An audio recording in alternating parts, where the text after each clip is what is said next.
বিসমিল্লাহির রহমানির রহিম। পরম করুণাময় ও অসীম দয়ালু আল্লাহর নামে শুরু। আলহামদুলিল্লাহিল্লাযী আনজালা আলা আবদিহিল কিতাবা ওয়া লাম ইয়াজআল লাহু ইওয়াজা। সব প্রশংসা আল্লাহর, যিনি নিজের বান্দার প্রতি এ গ্রন্থ নাজিল করেছেন এবং তাতে কোনো বক্রতা রাখেননি। কাইয়িমান লিয়ুনযিরা বা'সান শাদীদান মিন লাদুনহু ويبشر المؤمنين الذين يعملون الصالحات أن لهم أجرا حسنا। একে সুপ্রতিষ্ঠিত করেছেন যাতে আল্লাহর পক্ষ থেকে একটি ভীষণ বিপদের ভয় প্রদর্শন করে এবং মুমিনদেরকে যারা সৎকর্ম সম্পাদন করে তাদেরকে এই সুসংবাদ দান করে যে তাদের জন্য উত্তম প্রতিদান রয়েছে। মাকিসিনা ফীহি আবাদা, তাতে তারা চিরকাল অবস্থান করবে।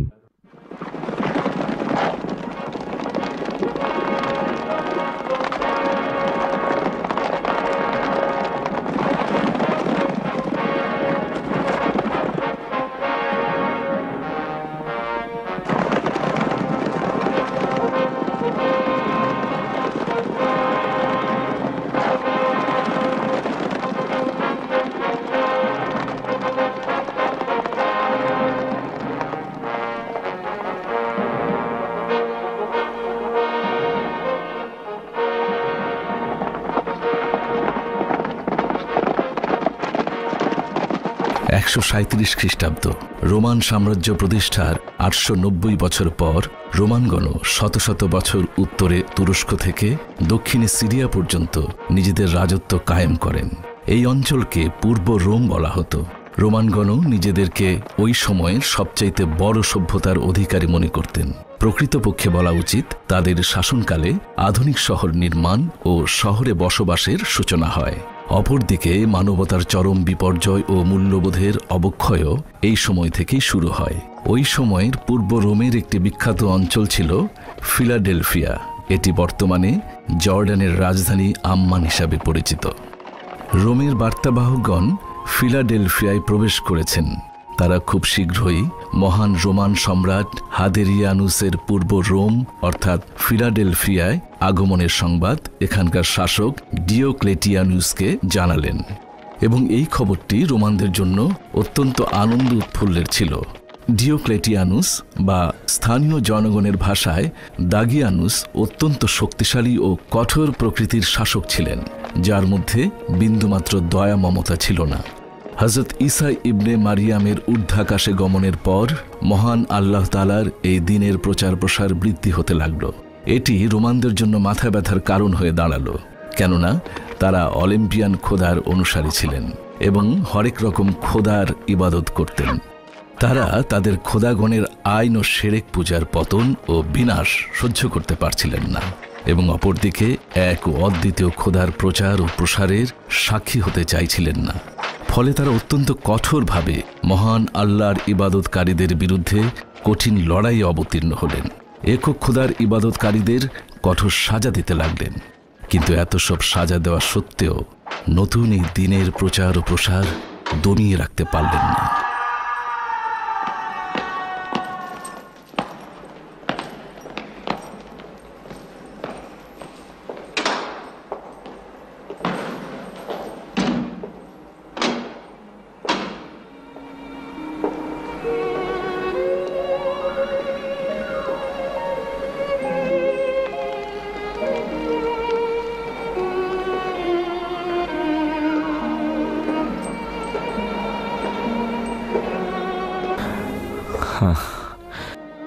দেখ পলতুন, এটাই তোর জন্য সর্বশেষ সূর্যোদয়।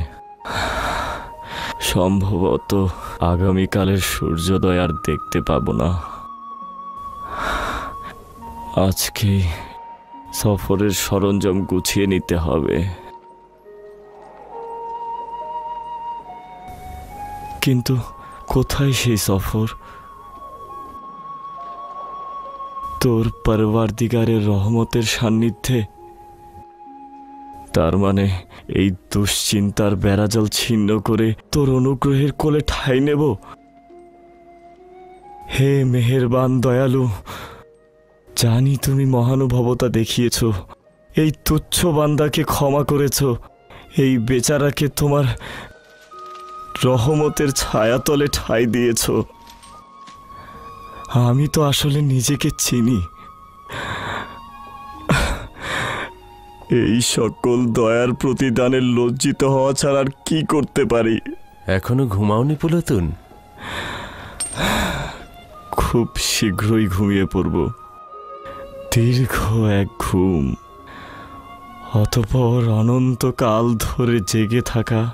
পুলতুন, আচ্ছা, মৃত্যুর পরে যদি আবার জন্ম হয়, ও এত কষ্টভোগের পরেও যদি পুরস্কার পাওয়া না যায়, তবে কি হবে? তার মানে কি এই যে হাজার হাজার পয়গম্বরের ওয়াদা সত্যি হবে না?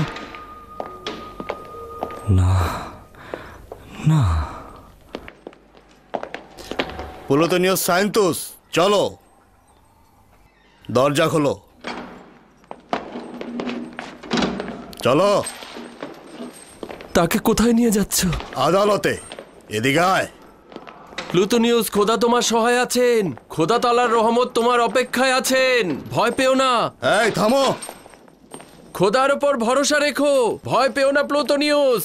তোমার ঈমানকে দুনিয়ার কাছে বিক্রি করে দিও না।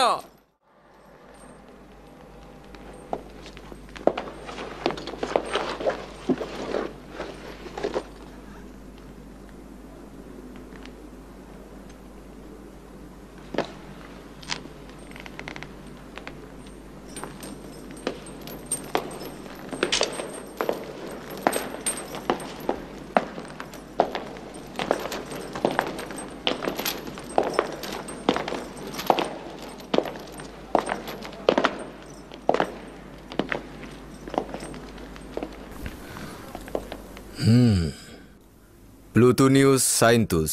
জাতীয়তা? রোমান। কোথাকার অধিবাসী? ফিলাডেলফিয়া শহরের। অভিযোগ কি?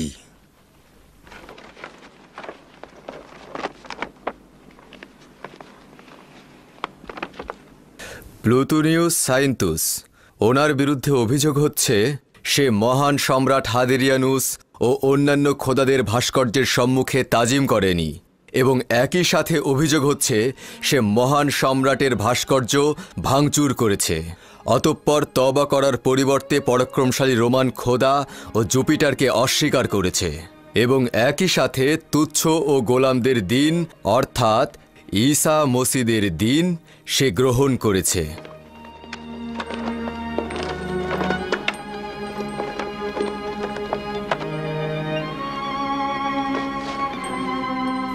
অভিযোগ সত্য? জি।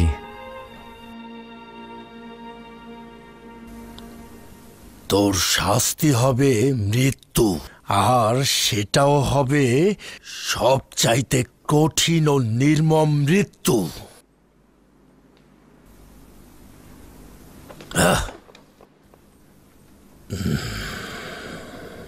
অর্থাৎ তোর মৃত্যু হবে আগুনে পুড়িয়ে মৃত্যু। শুনেছি তোদের মূল হর্তাকর্তা আদুনিয়া। যদি তার কোনো খবর আমাকে দিস, তবে তোর শাস্তি কিছুটা কমিয়ে দেওয়া হবে।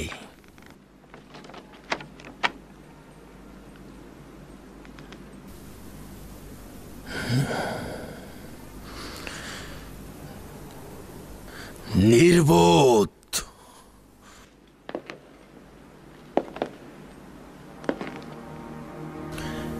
এই আদালত প্লুটোনিয়াস সায়েন্তুসকে মহামান্য সম্রাটের ভাস্কর্য ভাঙার অপরাধে অপরিচিত খোদার ইবাদত এবং মহামান্য সম্রাট হাদেরনিউসের বান্দাদের মধ্যে গোলযোগ তৈরির কারণে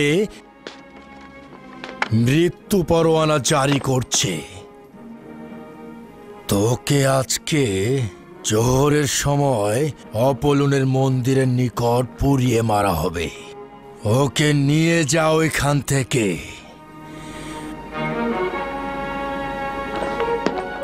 নিয়ে যাও ওকে।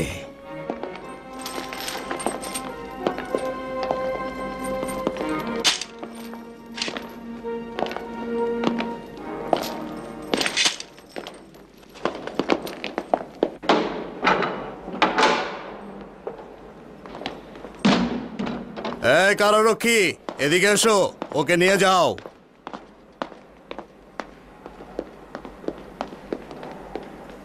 আয়।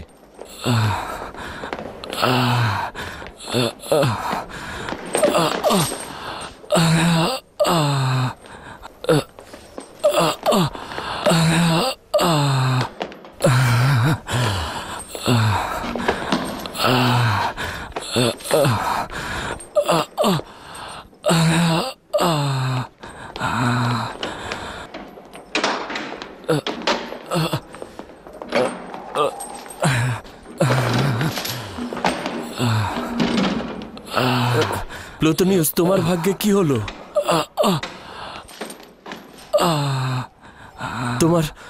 তোমার রায় কি হলো? আজ প্রজাপতির ন্যায় আগুনে পুড়ে মারা যাব। হ্যাঁ, আগুনে? আগুনে।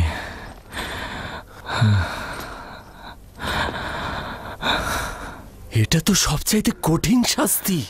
সম্রাটের ভাস্কর্য ভেঙে ফেলার অপরাধ সবচাইতে মন্দ গুণ আর সবচাইতে কঠিন শাস্তি। তাই বলে কি আগুনে পোড়াবে? তাতে কি পার্থক্য রয়েছে এদনান? অবশ্যই পার্থক্য রয়েছে।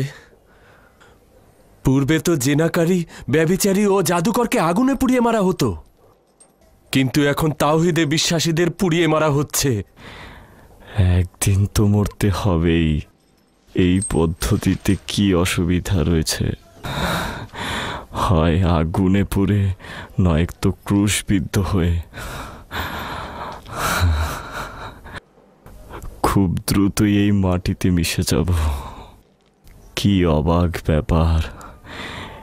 মাটি থেকেই জন্ম নিলাম, এই মাটি থেকেই খাবার সংগ্রহ করলাম, আবার সেই মাটিতেই মিশে যাব। কিন্তু ভয় হচ্ছে। তার মানে তুমি মরতে ভয় পাচ্ছ, তাই না? না, মৃত্যুকে আমি ভয় পাই না, পুনরায় জীবিত হওয়াকে আমি ভয় পাই। জানো, আমি গণনা করে দেখেছি, কয়েক হাজার দিন বেঁচে ছিলাম, কিন্তু এর মধ্যে জীবিত ছিলাম শুধুমাত্র 1 বছর। আদুনিয়ার সঙ্গে যেদিন মোলাকাত হলো, সেদিন থেকেই বাঁচতে শুরু করলাম। এর পূর্বে অসংখ্যবার খোদার সঙ্গে নাফরমানি করেছি, খোদার কাছে পানহা চাইছি এই হাত দ্বারা, এই চোখ দ্বারা, এই পা দ্বারা। অসংখ্য গুনাহ করেছি আমি। এই শেষ সময় জানি না খোদা আমাকে ক্ষমা করেছে কিনা। প্লুটন, চিন্তা করো না প্লুটন। তুমি এই সংক্ষিপ্ত সময়ে খোদা তাআলাকে সন্তুষ্ট করতে পেরেছ, এমনকি এখন নিজের জানের বিনিময়ে খোদা তাআলাকে সন্তুষ্ট করছো। তুমি পারবে না, দেখো আমি তোমাকে আমার হারিয়ে দেব। সাথে তুমি পারবে না। এই অযথা চেষ্টা করছো। পারবো না, দাঁড়াও, এখনই দেখাচ্ছি। পারবে না, তোমার কল্পনা। কি হলো? বাবা, কি হলো আমি গার্লস? মারা গেছি। এসো তোমাকে চুমু দেই। আমি দেখাচ্ছি মজা। আস্তে, পেরিন, এরতুমুদকে নিয়ে যাও। আমি একটা বৃদ্ধ মানুষ, কতবার আর মারা যাব। আস্তে, ঘরে মেহমান রয়েছে। জীবাণু, জি। আমি আর একটু খেলতে চাই। আমরা সকল পৃষ্ঠপোষকতা দিয়ে বঞ্চিতদের সাহায্য করব। নিঃসন্দেহে আপনি আপনার হেকমত ও বুদ্ধিমত্তা দিয়ে হজরত ঈসা মসিহের অনুসারীদের জন্য খুব ভালো একজন প্রহরী হবেন। দ্বিতীয়ত, আপনি ডিওক্লেটিয়ানুসের জামাতা ও একই সাথে বানু হেলেনের পতি দেবতা হিসেবে রাজমহলে আপনার আধিপত্য বিস্তার করতে অবশ্যই সক্ষম হবেন। আলী জনাবান, আলী জনাব, রাজমহল থেকে সেনা কর্মকর্তা এসেছে, বলছে যে ডাগিয়ানুসের পয়গাম এনেছে। আচ্ছা ঠিক আছে, ভেতরে নিয়ে এসো, যাও। জি। এখনো সঠিক উচ্চারণ করতে পারে না। ডিওক্লেটিয়ানুসকে বলে দাগিয়ানুস। শুভ সকাল আলী জনাব। শুভ সকাল জনাব ডিওক্লেটিয়ানুস আপনাদের সহ শহরের গণ্যমান্য ব্যক্তিদের রাজমহলে গুরুত্বপূর্ণ আলোচনার জন্য ডেকেছেন। ঠিক আছে। কোনো আদেশ রয়েছে? না, তুমি আসতে পারো। তার মানে কি এমন ঘটল? খুব দ্রুতই বোঝা যাবে। গালুস, আমার টমটম প্রস্তুত করো। জি। তোমরা রাজমহলের দিকে রওনা করো। আমি প্রথম সুযোগেই তোমাদের সঙ্গে মিলিত হব। চেষ্টা করবে যেন আমার অনুপস্থিতি বুঝতে না পারে।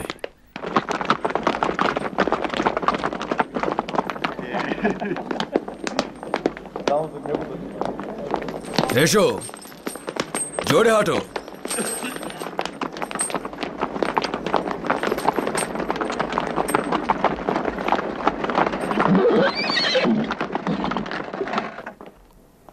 দরুদ আপনার উপরেও দরুদ। দেরি করলেন কেন? জানি না কেন ইয়াহুদি গণ্যমান্যদের খবর দেয়া হলো। অবশ্যই গুরুত্বপূর্ণ কোনো বিষয় রয়েছে। দরুদ আলী জনাব। দরুদ আলী জনাব। দরুদ দরুদ জনাব ডিওক্লেটিয়ানুসের উপদেষ্টা মণ্ডলী। দরুদ আপনাদের। দরুদ বিচারপতি গায়ুস। ও জনাব বিচারপতি। দুঃখিত জনাব জুলিয়াস, আপনার সাথে আমার সামান্য কিছু কাজ রয়েছে। আসলে বেশ কিছু রায়ের বিবরণী পেশ করা প্রয়োজন।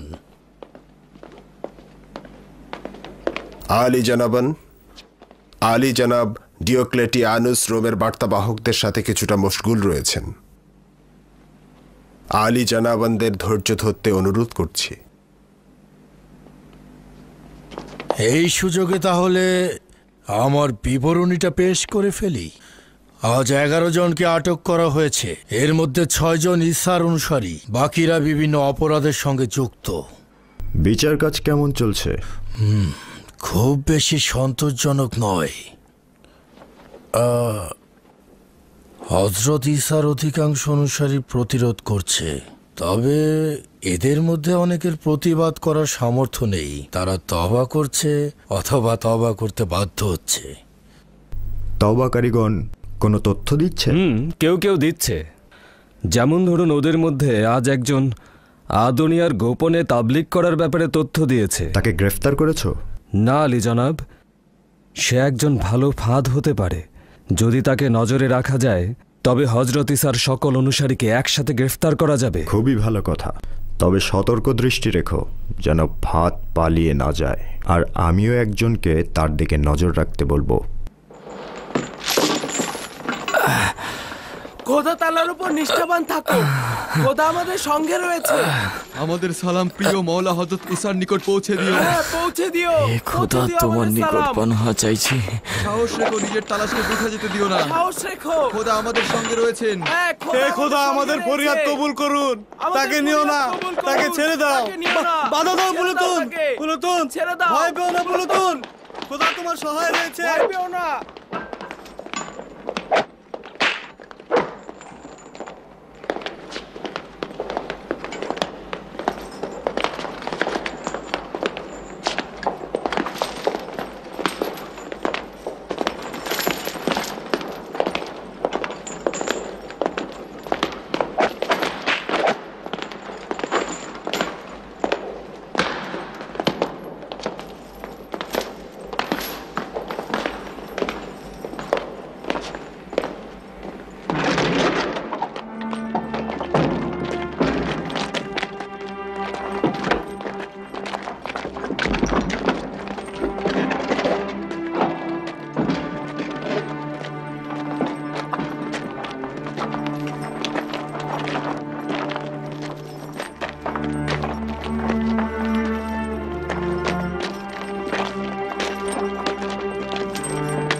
সে এক ও অদ্বিতীয় খোদার ইবাদতকারী। রোমের খোদাগণকে কাফের বলেছে। সম্রাটের ভাস্কর্য ভেঙেছে। নাফরমানি করেছে। তাকে আগুনে পোড়ানো উচিত। হ্যাঁ, তাকে আগুনে পুড়িয়ে মারা উচিত। জলদি চলো, জলদি চলো।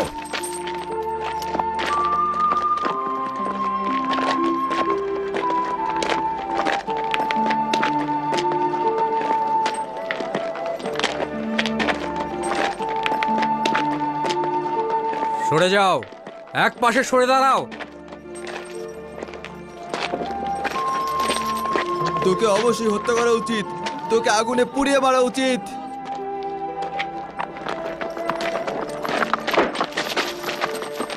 সরে যাও, এক পাশে সরে দাঁড়াও। যেতে দাও, যাও, সরো, সরে যাও, সরে দাঁড়াও, সরে দাঁড়াও, সব সরে দাঁড়াও। কেন ওই ইতরটাকে এখনো আনছে না? ওই তো আসছে। ওর জন্য সর্বোচ্চ শাস্তি হচ্ছে ওকে পুড়িয়ে মারা। যদি তাদের শাস্তি আগুনে পুড়িয়ে মারা হয়, তাহলে তোমাদের শাস্তি কি হবে? তোমরাও তো একসময় তাদের মতোই ছিলে, সেটাকে ভুলে গেছো? ইহুদিগণ নিজ গোত্রের খোদা ব্যতীত অন্য কোনো খোদার ইবাদত করে না। রোমের খোদা ব্যতীত অন্য যে কোনো খোদার ইবাদতের শাস্তি হচ্ছে মৃত্যু। সে যদি ইয়াহুদার পুত্র হয় তাতেও কোনো কিছু যায় আসে না।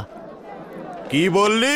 ইয়াহুদার গোত্রকে অপমান করার কোনো হক তো নেই। নামিয়ে কথা বল। এই শান্ত হও, তোমরা শান্ত হও। কি হয়েছে তোমাদের? এদিক থেকে সব সরে দাঁড়াও, রাস্তা খালি করে দাও, রাস্তা খালি করে এক পাশে সরে যাও। হ্যাঁ, ওকে পুড়িয়ে মারা উচিত, ওকে মেরে ফেলা হোক। ও একটা কাফের, মুনাফিক, ওর বাঁচার কোনো অধিকার নেই। ওকে পুড়িয়ে মারো, ওকে হত্যা করা উচিত, পুড়িয়ে মারা উচিত। হ্যাঁ হ্যাঁ, ওর মারা উচিত। ওকে পুড়িয়ে মারো, ওকে পুড়িয়ে মারো, এক্ষুনি পুড়িয়ে মারো, ওকে শেষ করে মেরে ফেলো, ওকে শেষ করে দাও। ওর বাঁচার দরকার নেই, মারো ওকে, মারো ওকে, মেরে ফেলো।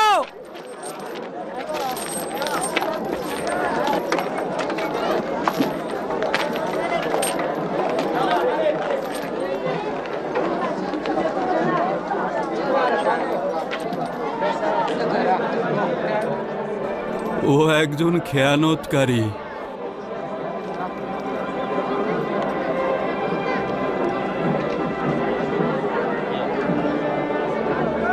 ওকে হত্যা করা উচিত।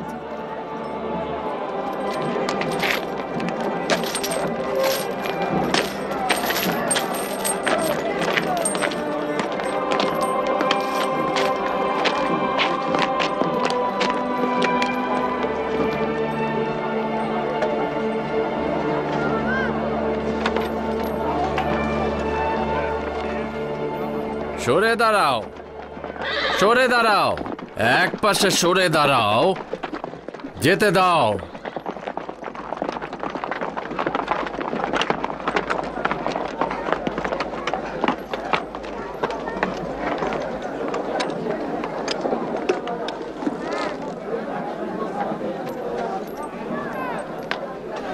ফিলাডেলফিয়ার মহামান্য আদালতের হুকুম অনুযায়ী আলী জনাব ডিওক্লেটিয়ানুসের ফরমান, ফিলাডেলফিয়ার অধিবাসী প্লুটোনিয়াস সাইন্তুসের খোদার প্রতি অবজ্ঞা, মহান সম্রাটের পবিত্র ভাস্কর্যের সম্মুখে কোরবানি দিতে অস্বীকার করার অপরাধ, ভাস্কর্য ভাঙার অপরাধ এবং সর্বোপরি হযরত ঈসার মিথ্যা ধর্ম ও দ্বীনের প্রতি আকৃষ্ট থাকার কারণে মৃত্যুদণ্ড কার্যকর করা হচ্ছে। এই শাস্তি তাদের জন্যই যারা নতুন এই ধর্মের অনুসারী হবে এবং রোমানদের ফরমানের প্রতি অবাধ্য হবে। আদালতের রায় অনুযায়ী তাদের আগুনে পুড়িয়ে মারা হবে। এখন সেরকমই একটি রায় বাস্তবায়ন করা হবে। তাকে পোড়ানোর পর 3 দিন 3 রাত এইখানে রাখা হবে, যেন পশু পাখির খাবারে পরিণত হয়। যারা রোমের শক্তিশালী খোদা ও মহামান্য সম্রাটের পবিত্র আইন মেনে চলবে না এবং হযরত ঈসার মিথ্যা দ্বীনের পথে চলবে, তাদের জন্য এই মৃত্যু দৃষ্টান্তমূলক শিক্ষা হবে। মেরে ফেলো ওকে, ওকে মেরে ফেলো, ওকে আগুনে পুড়িয়ে মারো, ওকে মেরে ফেলা উচিত, ওকে পুড়িয়ে মারো, ওকে কাফিরকে মেরে ফেলো, ও জঘন্য কাজ করেছে, ওকে মেরে ফেলো, ওর শাস্তি মৃত্যুদণ্ড, হত্যা করো। শুরু করো।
একটু দাঁড়াও। আলী জনাব,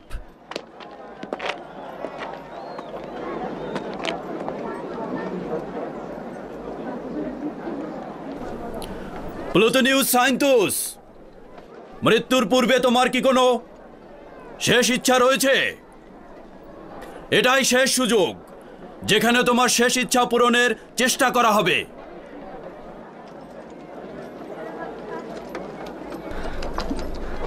হযরত মারিয়ামের পুত্র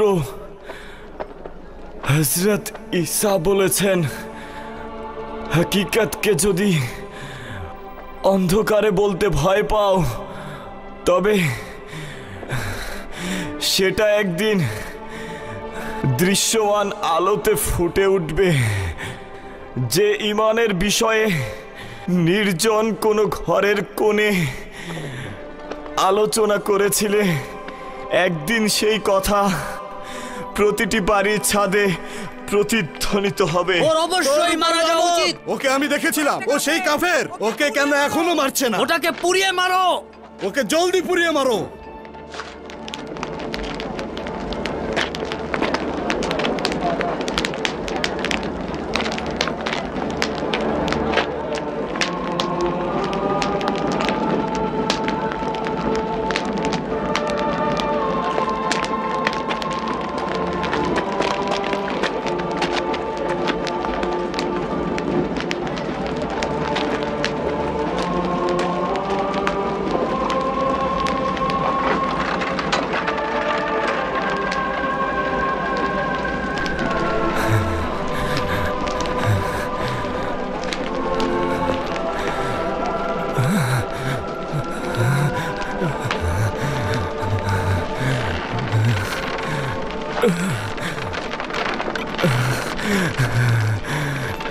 হে খোদা, আমি আপনার রহমতের করুণা প্রার্থী, আমাকে কবুল করুন। হে পরওয়ারদিগার, কবুল করুন। হে আল্লাহ, আমাকে ধৈর্য ধরার শক্তি দান করুন। প্লুটন, হযরত ঈসা মসির কাছে আমাদের সালাম পৌঁছে দিও।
আলী জনাব ডিওক্লেটিয়ানুস। দরুদ আলী দরুদ আলী জনাব। দরুদ দরুদ আলী জনাব। দরুদ ডিউক্লেটিয়ানুস আলী জনাব। দরুদ আলী জনাব। দরুদ আলী জনাব ডিউক্লেটিয়ানুস। দরুদ দরুদ আলী জনাব। দরুদ।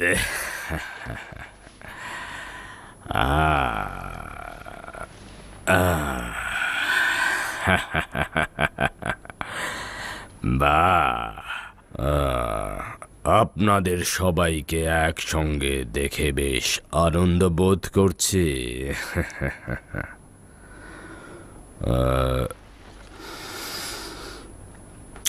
ম্যাক্সিমিলিয়ানুসকে দেখতে পাচ্ছি না যে।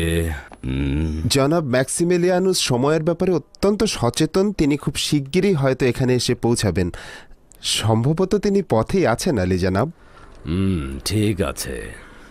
মনে হচ্ছে জনাব ডিওক্লেটিয়ানুস আমাদেরকে কোনো গুরুত্বপূর্ণ বিষয় বলার জন্য ডেকেছেন। হ্যাঁ, অনেকটা সেরকম।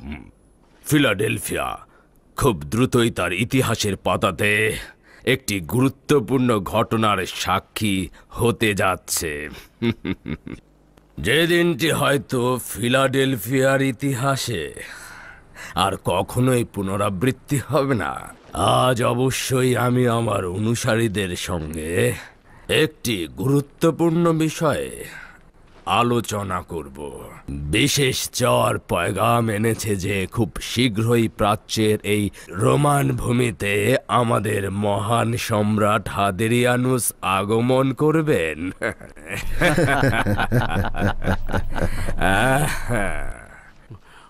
আমাদের এমন সৌভাগ্যের অংশীদার করার জন্য অসংখ্য শুকরিয়া মহান শক্তিশালী জুপিটারের। সম্ভবত জেরুজালেমে যাওয়ার পথে উনি ফিলাডেলফিয়াতে সংক্ষিপ্ত বিশ্রাম নেবেন। নিঃসন্দেহে এটা খুবই আনন্দের খবর। আমাদের এমন সৌভাগ্যে অংশীদার করার জন্য অনেক শুকরিয়া। শুকরিয়া শক্তিশালী জুপিটারকে।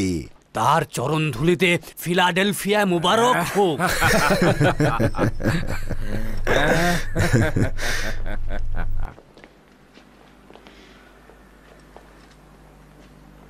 বলছিলেন আসার সম্ভাবনা রয়েছে, তার মানে কি নিশ্চিত নয়?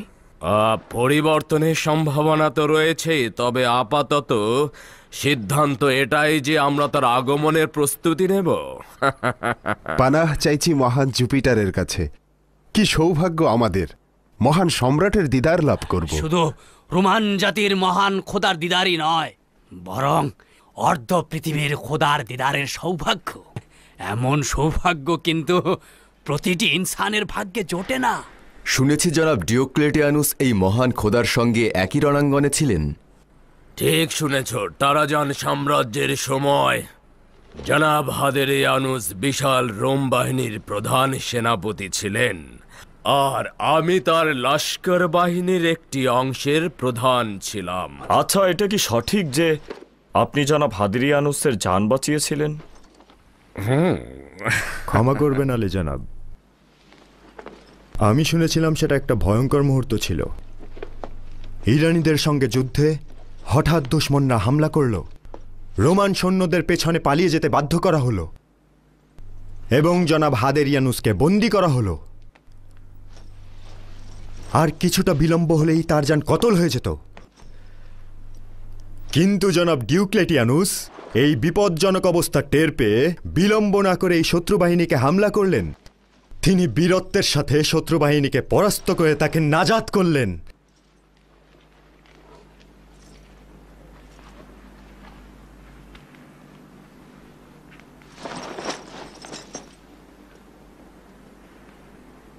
তাহলে এভাবেই মহান সম্রাট ও খোদা নিজের জানের জন্য জনাব ডিওক্লেটিয়ানুসের কাছে ঋণী রয়েছেন। তার মানে মানুষের খোদা নিজের জানের জন্য বান্দার কাছে ঋণী? আপনার মতো একজন বিজ্ঞ উপদেষ্টার কাছে এই কথা শোভনীয় নয়। এটা মোটেই আজব নয়। আসলে খোদাগণই নিজেদের শুধু নাজাত দিতে পারেন। অবশ্য জেনে রাখা ভালো যে বান্দাগণই খোদাগণের বাহু এবং কখনো কখনো খোদার নাজাদের জন্য ব্যবহার হয়ে থাকেন। অবশ্য যা এখনো বলা হয়নি সেটা হলো জনাব ডিউক্লেটিয়ানুস কর্তৃক জনাব হাদেরিয়ানুসের যান রক্ষার সময় হতে এখন পর্যন্ত জনাব হাদেরিয়ানুস খোদার সর্বোচ্চ আসনে অধিষ্ঠিত হতে পারেননি।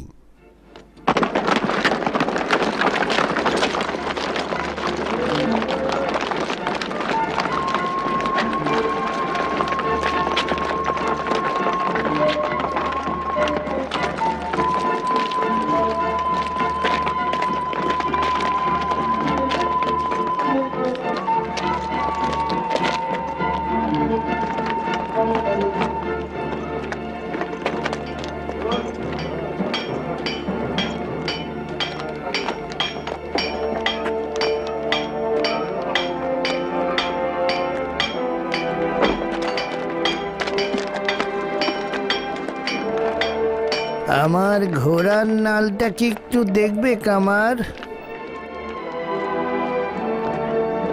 অবশ্যই অবশ্যই দেখব। ওই বাড়িটার সামনে একটা মূল্যবান টমটম দাঁড়িয়ে আছে। সাইন্তুসের বাড়ির কথা বলছেন? মনে হয় মেহমান এসেছে। আচ্ছা, তাহলে তার নাম সাইন্তুস। হ্যাঁ, প্লুটোনিউস সাইন্তুস। আচ্ছা, এটাই তাহলে প্লুটোনিউস সাইন্তুসের বাড়ি।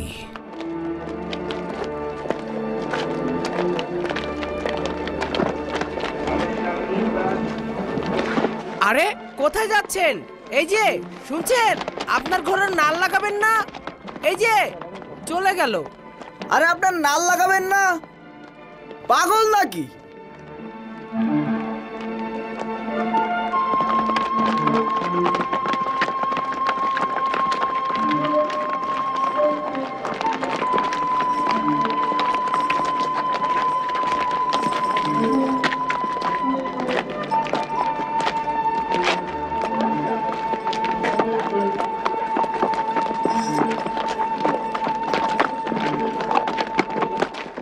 যদি অনুমতি প্রদান করেন তবে মহান সম্রাটের বিশেষ সফরের বিষয়ে কিছু বলতে চাই।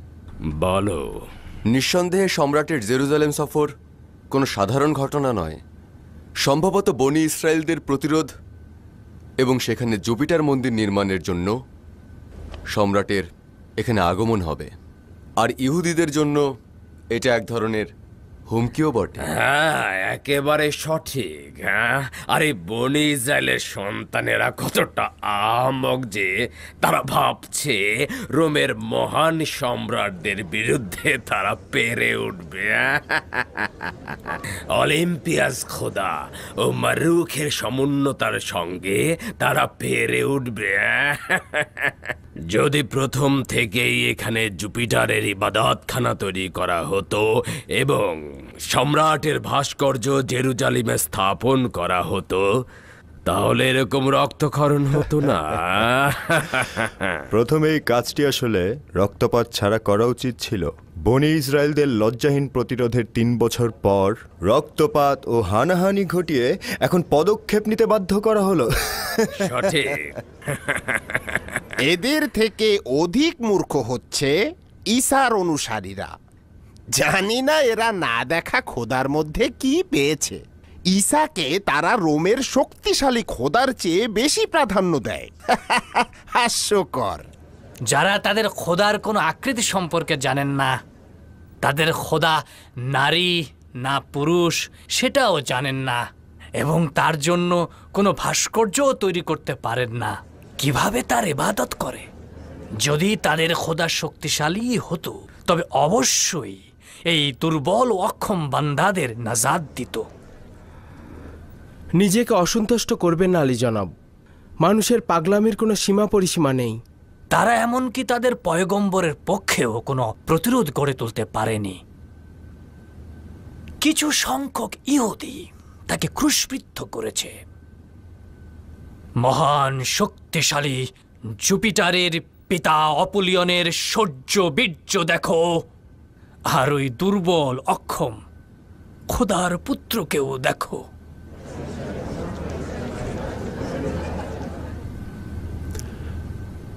বলা হয়ে থাকে যে হজরত ঈসার মূল ধর্মে কোথাও উল্লেখ নেই যে তিনি খোদার পুত্র, বরঞ্চ তিনি খোদার পয়গম্বর ছিলেন। হজরত ঈসার ক্রুশবিদ্ধ হওয়ার পর খ্রিস্ট ধর্মের একজন প্রচারক পিতা পুত্রের এই গল্পটা ফেঁদেছেন যেন রোমানদের এই ধর্মে আকৃষ্ট করা যায়। সম্ভবত রোমানদের কাছ থেকে শিখেছে যে খোদা পুত্র জন্ম দিতে পারে। ক্ষমা করবেন আলী জনাব, আজকের দরবার কি ঈসা মসির অনুসারীদের বিশ্বাস নিয়ে, নাকি জনাব ডিউক্লেটিয়ানুস অন্য কোনো গুরুত্বপূর্ণ বিষয়ে এখানে আমাদের ডেকেছেন? সাবাস, তাহলে গুরুত্বপূর্ণ বিষয়ে ফিরে আসা যাক। মহান সম্রাটের আগমনের সময় আমাদের কয়েকটি গুরুত্বপূর্ণ বিষয় মাথায় রাখতে হবে, যেটা এখন আলোচনা হবে। মহান সম্রাটের ফিলাডেলফিয়ায় প্রবেশ হবে একটি বীরত্ব গাথার মধ্য দিয়ে।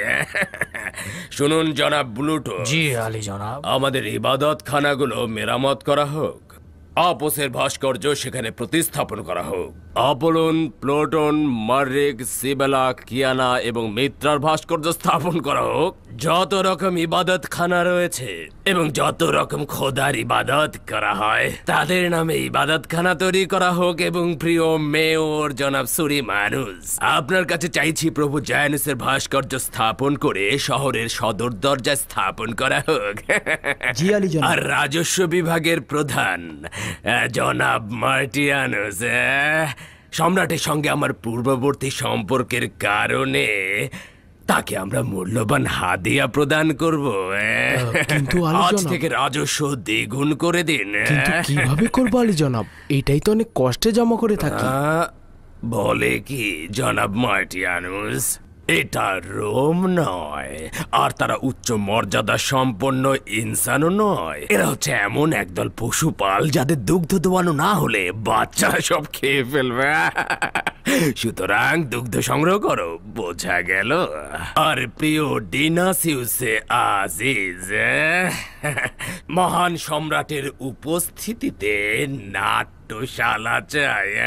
প্রচুর গ্ল্যাডিয়েটর সংগ্রহ করুন, প্রচুর সংখ্যক ভয়ঙ্কর সিংহ ও ভাল্লুক চাই, আর তাদের সঙ্গে ওই ঈসা মসিহের অনুসারী চাই। ঈসা মসিহের অনুসারী কেন আলী জনাব?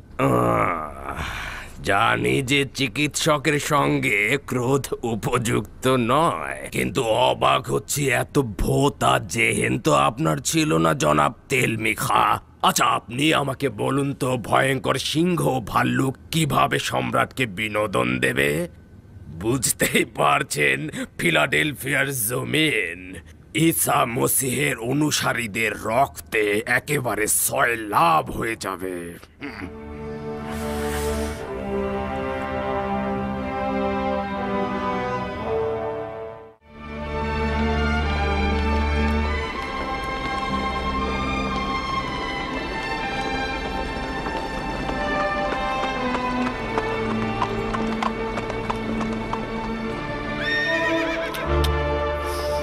গালুস। জি আলী জনাব।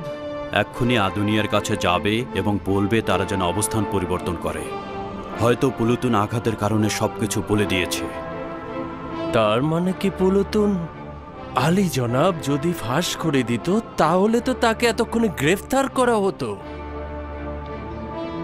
আমার মনে হয় তাকে আজাদ রেখেছে হয়তো নতুন কোনো ষড়যন্ত্র ফাঁদার জন্য।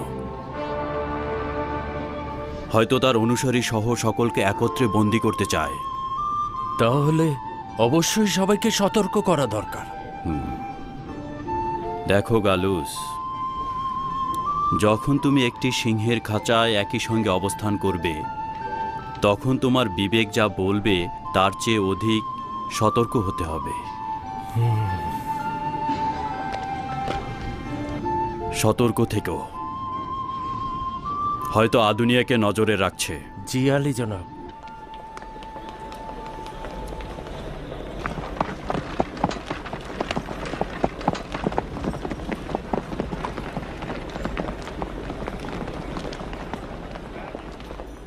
শ্যামল, এদিকে এসো। আমি ফিরে না আসা পর্যন্ত ঘোড়ার দিকে লক্ষ্য রেখো, ঠিক আছে?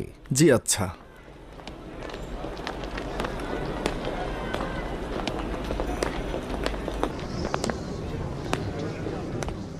আলী জনাব ম্যাথিউসের জন্য গুরুত্বপূর্ণ খবর রয়েছে। জি জনাব।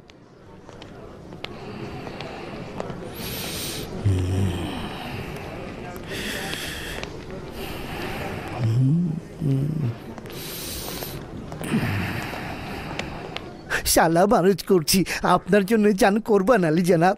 ব্যাপার কি খুশি খুশি দেখাচ্ছে? প্রথমে তাকে অনুসরণ করছিলাম, ঈশার অনুসারীর আগুনে পোড়ানোর অনুষ্ঠানে গিয়েছিল, অতঃপর ওই জওয়ানের পিতার বাড়িতে গিয়েছিল। আচ্ছা, আচ্ছা। আপনার মেহেরবানি জনাব, আপনার মেহেরবানি। রোম, এথেন্স, আন্তাকিয়ে, গ্রেট, সাইপ্রাস, ফিলিস্তিন, সিরিয়া, এমনকি এই ফিলাডেলফিয়া সমস্ত ঈসা মসিহের অনুসারীতে পূর্ণ। তাদেরকে যতই হত্যা করি, আঘাত করি, দরিয়ায় নিক্ষেপ করি এবং হিংস্র সিংহের সামনে দিয়ে দেই না কেন, তারা খতম হবে না। আমার এই রাজমহল পর্যন্ত প্রভাব বিস্তার করেছে তারা। বুঝতে পারছি না এই আজগুবি দিন কিভাবে এই রাজমহলে ফাটল ধরালো। জনাব জুলিয়াস, তুমি বুঝতে পারছো না নাকি বুঝেও না বোঝার ভান করছো? সম্রাট ডেমিসিয়ান তার চাচাতো ভাই ফেলাবিউস কেরমান্স ও তার স্ত্রী ফেলাবিয়া ডেমিসিয়াকে ঈসা মসিহের অনুসারী হওয়ার অপরাধে গর্দান ছিন্ন করেনি? সেটাও কি আজগবি ছিল নাকি? আচ্ছা, তাহলে আমাদের বিবেক কি বলে না আমরাও দরবারের ব্যাপারে সতর্ক হব? কি বোঝাতে চাইছো? তেমন কিছু নয়, শুধু সাবধানতাই বোঝাতে চেয়েছি। কিন্তু আমার দরবারের লোকজনের প্রতি পূর্ণ বিশ্বাস রয়েছে। তবে তোমার সঙ্গেও একমত হচ্ছে, অবশ্যই সতর্ক হওয়া উচিত। আলী জনাব ম্যাক্সিমিলিয়ানুস।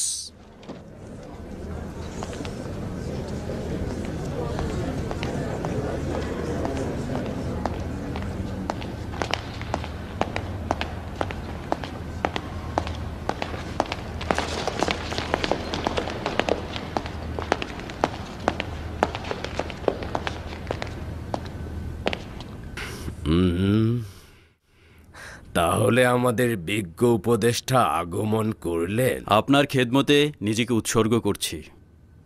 দরুদ আলী জনাব ডিওক্লেটিয়ানুস। দেরিতে আসার জন্য ক্ষমা চাইছি, আমাকে ক্ষমা করবেন। জনাব ম্যাক্সিমিলিয়ানুস এতক্ষণ কোথায় ছিলেন? মহামান্য হাকিমের কাছে গোপন করা সম্ভব নয়। আমি আজ একজনের দিদা। দাঁড়াও, আমি অনুমান করছি। জনাব ম্যাক্সিমিলিয়ানুস আজকে মানুষ পোড়ানোর দৃশ্য দেখতে গিয়েছিলেন, তাই তো? তাকে পোড়ানো হয়েছে এই কারণে তিনি মহান সম্রাটের ভাস্কর্যের সামনে কুর্নিশের বদলে অবজ্ঞা করেছে, ভাস্কর্য ভাঙচুর করেছে। অনুমান ঠিক আছে? সঠিক অনুমান আলী জনাব। আর সেই দৃশ্য দেখে নিশ্চয়ই খুব ব্যথিত হয়েছ। আগুনের স্ফুলিঙ্গগুলোর আসমানের দিকে দাও দাও করে জ্বলে ওঠা, অপরাধীর চিৎকার আহাজারিতে প্রকম্পিত চারপাশ আসলেই কি দেখার মতো নয়? এই দৃশ্য দেখে জনগণ উল্লাসে মেতে ওঠে আর দুশ্মনগণ ভয়ে শিউরে ওঠে। কিন্তু জনাব ম্যাক্সিমিলিয়ানুস, আমরা তো প্রতিদিন এই দৃশ্য দেখছি। এই আগুনে পোড়ানোর অনুষ্ঠান কি এই সভা থেকেও বেশি গুরুত্বপূর্ণ ছিল? দেরিতে আসার কারণটা শুধুমাত্র ওই অনুষ্ঠান ছিল না। এই বান্দা রোমের একটি পরিবারের সঙ্গে মোলাকাতে ছিল। কেউ কি অসুস্থ ছিল? না, অভাবে ছিল। তাদের সমবেদনা জানাতে এবং সাহায্য করতে গিয়েছিলাম।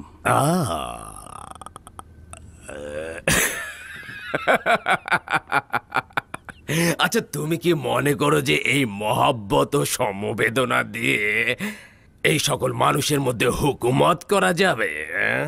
জনাব ডিওক্লেটিয়ানুসের উদ্দেশ্য বুঝতে পেরেছি, তলোয়ার দ্বারা হুকুমত করা, কিন্তু আমার মতে তলোয়ার যথেষ্ট নয়। জনাব ম্যাক্সিমিলিয়ানুস, আমরা প্রতিদিন জনগণের মাঝে ঈসার দিন বিস্তারের সাক্ষী হচ্ছি, তো তলোয়ার ব্যতীত কিভাবে এই বিস্তার রোধ করা যাবে? নতুন দিনের আইন দুনিয়ার সর্বত্র একইভাবে বিস্তার লাভ করেছে। রাষ্ট্রনায়কগণ বিভিন্নভাবে তাদের সঙ্গে সংঘাতে লিপ্ত হয়েছিল। কখনো কখনো রাজনীতিবিদগণ মহব্বতের মাধ্যমে তাদের মনোবাসনা পূর্ণ করেছিল, আবার কখনো তলোয়ার দ্বারা। কিন্তু আমি সবসময় মহব্বতের মজেজায় বিশ্বাসী, তলোয়ারে নয়। তুমি ভুল করছো জনাব ম্যাক্সিমিলিয়ানুস। হুকুমত সব সময় তলোয়ারের ছায়াতেই চলে। মহাব্বত দিয়ে কিছুই হয় না। মহাব্বত শুধু তলোয়ারের বিষ কিছুটা হ্রাস করতে পারে, আর কিছুই নয়। আলী জনাব, মূল বিষয়ে ফিরে যাওয়া কি উত্তম নয়? ক্ষমা করবেন আলী জনাব, জনাব ম্যাক্সিমেলিয়ানুসের কাছে কি একটা সওয়াল করতে পারি? যে পরিবারটিকে আপনি দেখতে গিয়েছিলেন সেটা কি অপরাধী প্লুটোনিয়াসের পরিবার নয়, যাকে আজকে ঈসা মসিহের অনুসারী হিসেবে পোড়ানো হয়েছে?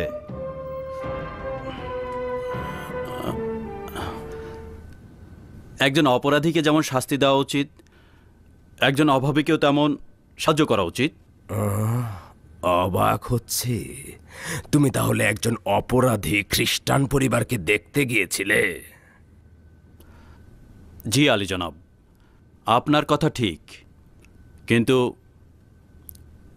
আলী জনাবের দৃষ্টিতে একজন অপরাধীর কারণে তার পরিবারেরও কি শাস্তি পাওয়া উচিত? জনাব ম্যাক্সিমিলিয়ানুস, নিজেকে সংযত রাখো। তুমি খুব ভালো করে আমাকে চেনো এবং জেনে রাখো মানুষের জান আমার কাছে কীটপতঙ্গের চাইতে অধিক দামি নয়। তুমি আমার কন্যার পতি, কিন্তু আমার চক্ষুদয়ের চাইতে অধিক প্রিয় নও। যদি না জেনে থাকো তবে আমার কন্যার কাছে জিজ্ঞেস করবে। সে সাক্ষী আছে কিভাবে খেয়ানতকারীদের জিভ টেনে আমি ছিঁড়ে ফেলেছি। সতর্ক হও, একটুখানি সন্দেহের সৃষ্টি হবে আমার জন্য যথেষ্ট।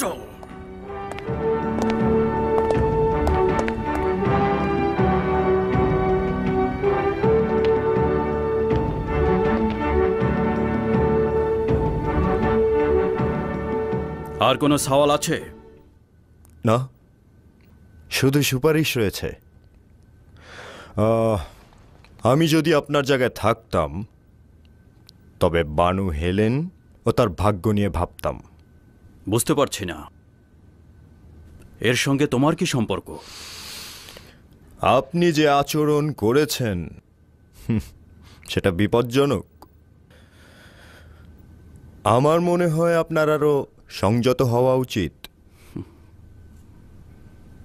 তুমি নিজের মুখকে সংযত করো, একটু বেশি বাড়াবাড়ি হচ্ছে মনে হয়।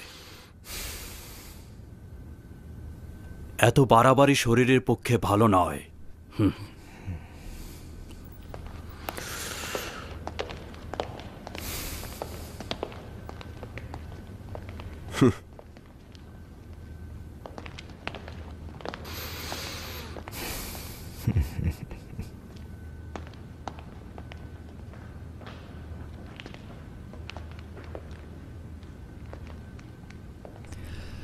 এর মানে কি হতে পারে জনাব ম্যাক্সিমেলিয়ানুস একজন তাওহীদে বিশ্বাসী?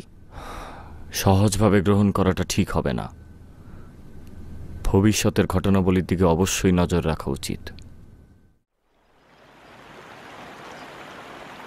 জনাব ম্যাক্সিমিলিয়ানুস। হ্যাঁ,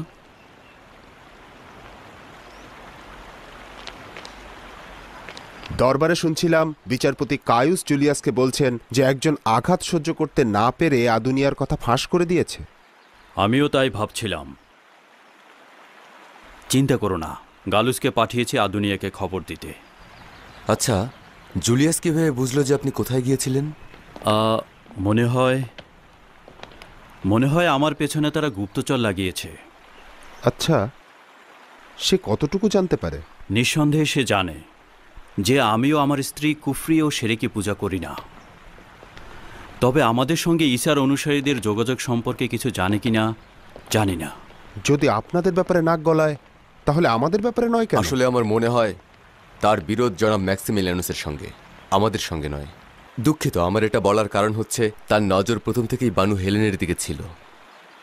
হ্যাঁ, এটা আমি যেমন জানি তেমন বানু হেলেন ও ডিওক্লেটিয়ানুসও জানে। বানু হেলেন সকলের চাইতে পুতু পবিত্র ছিল এবং চাইলে আরও শ্রেষ্ঠ কাউকে বিয়ে করতে পারত। আপনার অবশ্যই সতর্ক থাকা উচিত। সে সম্রাটের অনেক কাছের লোক। আপনার প্রতি তার যে বিদ্বেষ রয়েছে সে যদি তার বীজ দাঁতগুলো আপনার উপর বসিয়ে দেয় তাহলে কিন্তু তা হাড় ভেদ করে প্রবেশ করবে। চিন্তা করো না, আমার বিরুদ্ধে তার কোনো দলিল নেই। সে চাইলেই যা ইচ্ছে তাই করতে পারবে না। জানেন, আমি ডিওক্লেটিয়ানুসের কাছ থেকে এমন কঠিন কোনো কিছুই আশা করেছিলাম। সে বাধ্য না হলে এ কাজ করবে না। সে ভালোভাবেই জানে যে ফিলাডেলফিয়ায় তার হুকুমত আমারও তোমার পিতার সঙ্গে সম্পৃক্ত, আর সে কারণে আমাকে উপদেষ্টা হিসাবে পেতে সম্রাটের কাছে দরখাস্ত দিয়েছিল।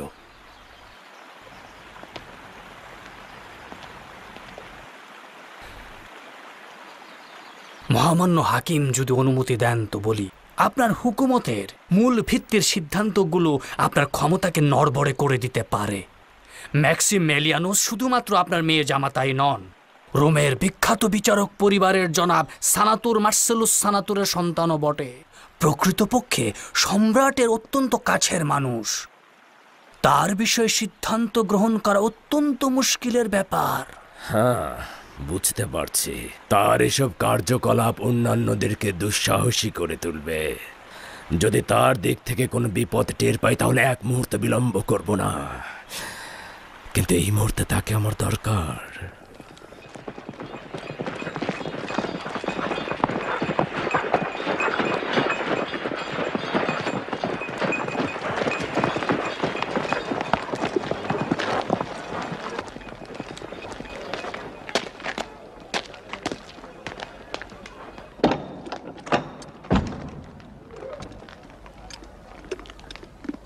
আগামীকাল দেখা হবে। দেখা হবে। হই হই।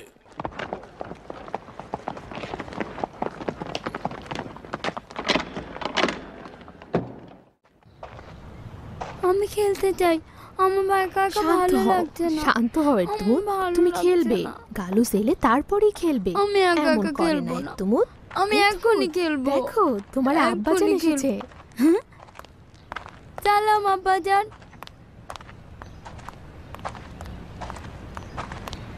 আজকে আমি কোনো দুষ্টুমি করিনি আব্বাজান। দুষ্টুমি করবে কেন? তুমি তো আমার ভালো ছেলে, শান্তশিষ্ট পুত্র আমার। তুমুদ, এদিকে এসো বাবা আমার।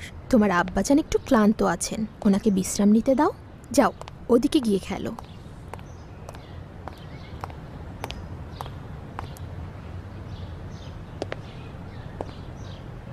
কি হয়েছে? কিছু কি ঘটেছে? প্লুটোনিউস তাকে হত্যা করা হয়েছে? হ্যাঁ, তোমার পিতার আদেশে। তাকে অপোলন মন্দিরের সম্মুখে আগুনে পোড়ানো হয়েছে এবং আদেশ দেওয়া হয়েছে অন্যান্যদের নসিহতের জন্য তার দেহ 3 দিন 3 রাত ধনুকের সাথে ঝুলন্ত থাকবে। লানত তার ওপরে, সে আমার লজ্জার উৎস। অসংখ্যবার বলেছি সে আমার পিতা নয়। তার এই ঘৃণ্য কাজের জন্য আমাকে দোষারোপ করবেন না। আহা, বাবা মায়ের গুনাহ সন্তানদেরকে স্পর্শ করে না। কিন্তু আপনি জানেন যে এমন পিতা থাকা অত্যন্ত লজ্জার এবং কলঙ্কের। যদি আমি কখনো তার কাছে চেয়েও থাকি, সেটা হয় আপনার জন্য, না হয় কাউকে নাজাত দেওয়ার জন্য।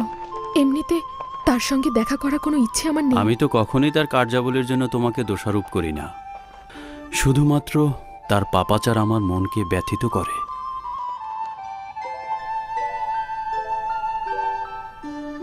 আপনার চোখে দেখা ও আমার অনুমান করা কখনোই এক নয়। হ্যাঁ, আজ তোমার পিতা ডিওক্লেটিয়ানুস আমাকে হুমকি দিয়েছে। সে বলেছে যে তার চক্ষুশূল হবে তাকে সে উপড়ে ফেলবে। হ্যাঁ, সে এটা করতে পারে। যেহেতু সে হুমকি দিয়েছে, সে এটা করেই ছাড়বে।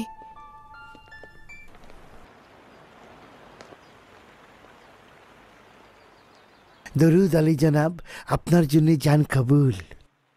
তোমার কাজটি দারুণ ছিল উজবেগিল, খুবই ভালো, সাবাস। নতুন কাজ রয়েছে, দুনিয়ার কামারের পিছে লেগে থাকবে, মুহূর্তের জন্য গাফেল হবে না। আদেশ শিরোধার্য। দেখো দেখো, জুলিয়াসও কিন্তু ম্যাক্সিমিলিয়ানুস থেকে কম বিপজ্জনক নয়। আমারও তাই মনে হয়। শুধু আদেশ করুন।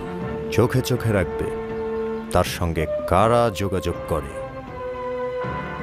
আপনার জন্য জীবন উৎসর্গ করে দেব।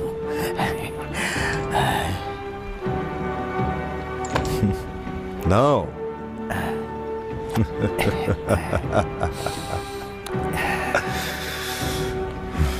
জীবন কোরবান রইল।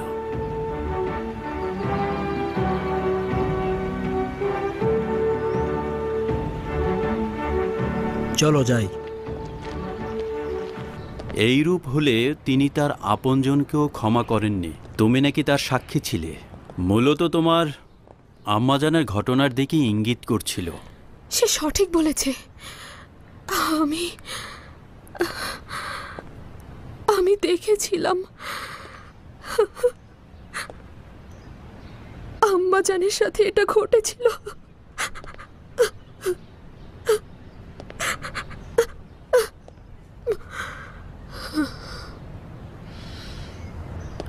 আমার আম্মাজানের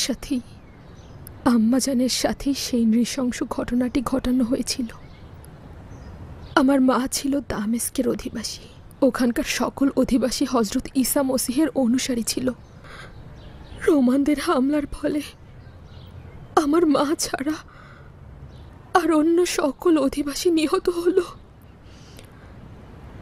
সেই দিন আমার মা নিজ চোখে দেখলেন দাগিয়ানুসের সিপাহীরা এক এক করে তার স্বজনদের মাথা দেহ থেকে ছিন্ন করলো। ওরা আমার নানা নানিকে হত্যা করলো। শুধুমাত্র আমার মায়ের সৌন্দর্যের কারণেই দাগিয়ানুস তাকে হত্যা করা থেকে বিরত ছিল। তাকে জোরপূর্বক সহধর্মিণী হিসেবে গ্রহণ করলো।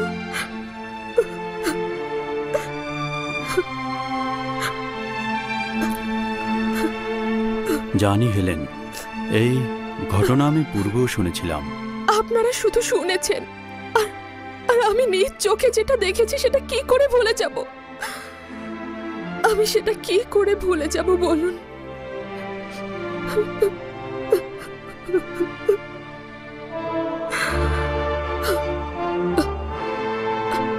আমার মায়ের অন্তরে সব সময় রক্তক্ষরণ হতো। আমার মা ডিওক্লেটিয়ানুস ও রোমের খোদাদের বিরুদ্ধে প্রতিশোধের ফুরসতে ছিলেন।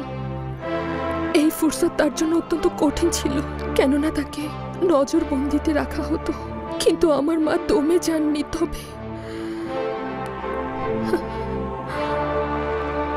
তবে একদিন খবর পেলাম যে কে বা কারা যেন রোমান খোদাদের ভাস্কর্য ভেঙে ফেলেছে। মূর্তি ভাঙচুরকারীদের বিরুদ্ধে দাগিয়ানুস কঠিন শাস্তি ঘোষণা করল। কঠিন শাস্তি।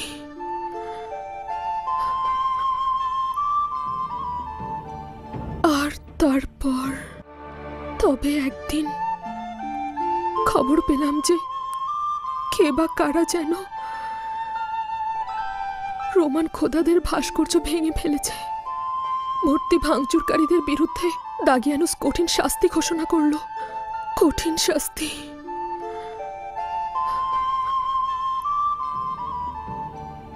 আর তারপর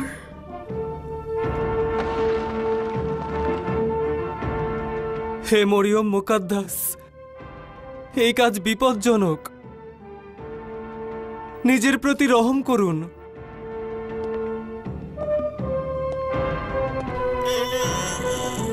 হে বানু আমার, আপনি যদি গ্রেফতার হন আপনাকে টুকরো টুকরো করে ফেলবে। এই কাজটি করবেন না। দাঁড়িয়ে না থেকে আমাকে সাহায্য করো।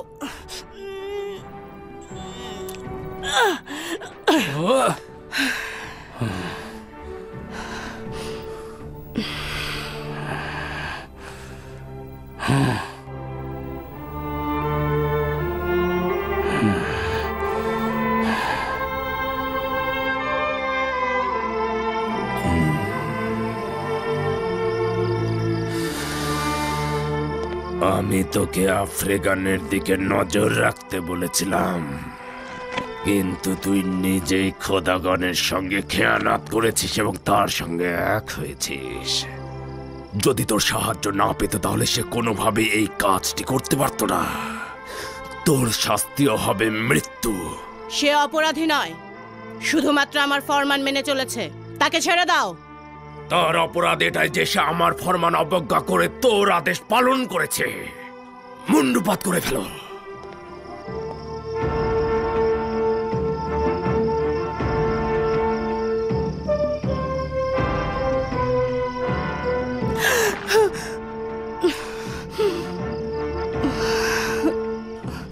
ও খেয়ানতের পরিণাম ভোগ করেছে, এবার তোর পালা। তুই খোদাগণের আগুনে জ্বলে পড়ে মরবি। আমাকে মৃত্যুর ভয় দেখিও না। যেদিন আমার চোখের সামনে পাথরের মূর্তিগুলোর কাছে আমার সব আত্মীয় স্বজনকে কুরবানি করেছিলে, আমার পিতামাতার গর্দান ছেদ করেছিলে, সেদিনই সিদ্ধান্ত নিয়েছিলাম এর প্রতিশোধ আমি নিজে নেব। তোকে একটা ফুরসাদ দিতে চাইছি। বল অপুলুনকে সাক্ষী রেখে ঈসার খোদার দিন থেকে মুক্তি পেতে চাস কিনা? আমি এক অদ্বিতীয় খোদা ছাড়া আর কারো ইবাদত করি না, আর তাকে ছাড়া আর কোনো খোদাকে চিনিও না। এখনো সুযোগ রয়েছে। রোমের খোদাদেরকে সেজদা এবং তাদের জন্য কোরবানি করবি কিনা? লানত রোমের সকল খোদার উপর, লানত পাথরের মূর্তি আর সব সেরেক পূজারীদের উপর, লানত রোমের সব জুলুমবাজ সম্রাটদের উপর। না, হে খোদা, আমার এই কোরবানি কবুল করুন।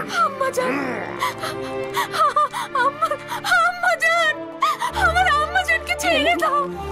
কন্যা আমার হেলেন। এই শক্তিশালী অপুলুন খোদা, এই শাস্তি তাদের জন্য যারা আপনার প্রতি খেয়ানত করে। হে মহান খোদা, হে বান্দাকে কবুল করুন।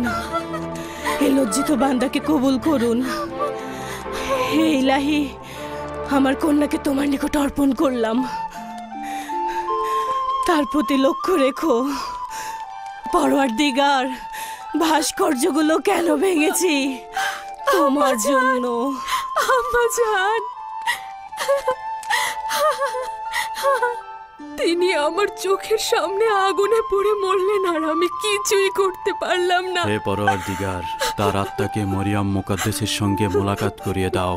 তিনি বীর রমণী ছিলেন। আমি এখন আপনাকে নিয়ে ভীষণ চিন্তিত। একদিন না একদিন উনি তো আপনার সম্পর্কে অবশ্যই জানতে পারবে। আমি একটা ভয়ঙ্কর স্বপ্ন দেখেছিলাম। জানি না খোদা তাআলা আমার ভাগ্যে কি লিখে রেখেছেন। আমি আপনাকে নিয়ে ভীষণ ভয় পাচ্ছি। তুমি অযথা দুশ্চিন্তা করো না। চিন্তা করো না, যা কিছুই ঘটুক না কেন আমরা একসঙ্গে মোকাবেলা করব। গতরাতে স্বপ্নে দেখেছি দাগিয়ানুস আপনাকে হত্যা করেছে, কিন্তু আপনি জীবিত হয়ে উঠেছেন।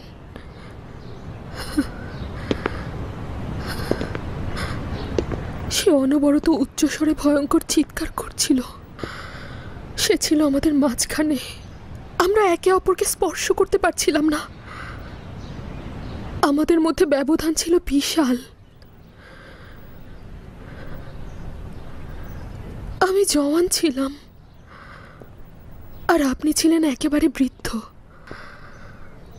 হঠাৎ করে দেখলাম আপনিও আমার পিতা। বিচলিত হয়ে পড়লাম এই ভেবে কে আমার আসল পিতা। সে আপনাকে হত্যা করার কারণে ভীষণ আনন্দিত ছিল। আমার ভীষণ ভয় লাগছে। আমি ভয় পাচ্ছি। শান্ত হও হেলেন, দয়া করে শান্ত হও। একটা খবের জন্য এতটা উদ্বিগ্ন হওয়ার কোনো কারণ নেই। খোদা তাআলা তার প্রিয় বান্দাদের একাকী রাখেন না। আপনি ছাড়া আমার আর কেউ নেই। আপনি শুধু আমার স্বামীই নন, আপনি আমার অভিভাবক, আমার প্রশিক্ষক, আমার মুক্তিদাতা। আপনি তো আমার সবকিছু। আপনি তো আমাকে আলোর সন্ধান দিয়েছেন। আপনার কাছেই আমি আশাবাদী হতে শিখেছি। আপনার কাছ থেকে তো ঈমান আহা, কবুল। তুমি নিজেই এর উপযুক্ত ছিলে। আমি তোমার জন্য বলতে গেলে কিছুই করিনি।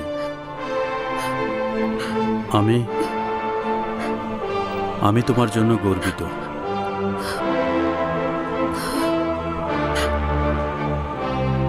কাল রাতে আমি স্বপ্নে দেখলাম এই ছবিটি আমার মায়ের, আর যখন আমি মাকে দেখলাম তখন আমি ছিলাম মৃত অবস্থায়। আপনি আমার কবর দেখেও বিশ্বাস করতে পারছিলেন না আমি মৃত। ছবিগুলো ক্রমান্বয়ে স্থান বদল করছিল। এখন তো আমি এই ছবিগুলো দেখেও ভয় পাচ্ছি। এত চিন্তা করছো কেন? ছবি তো ছবি, এতে চিন্তার কি আছে? হ্যাঁ, আমার ছবিটা সরিয়ে দিন। না, আমি আমার প্রিয়তমার ছবি ভালোবাসি, তাই তোমার ছবি এখানেই থাকবে, কোথাও সরবে না।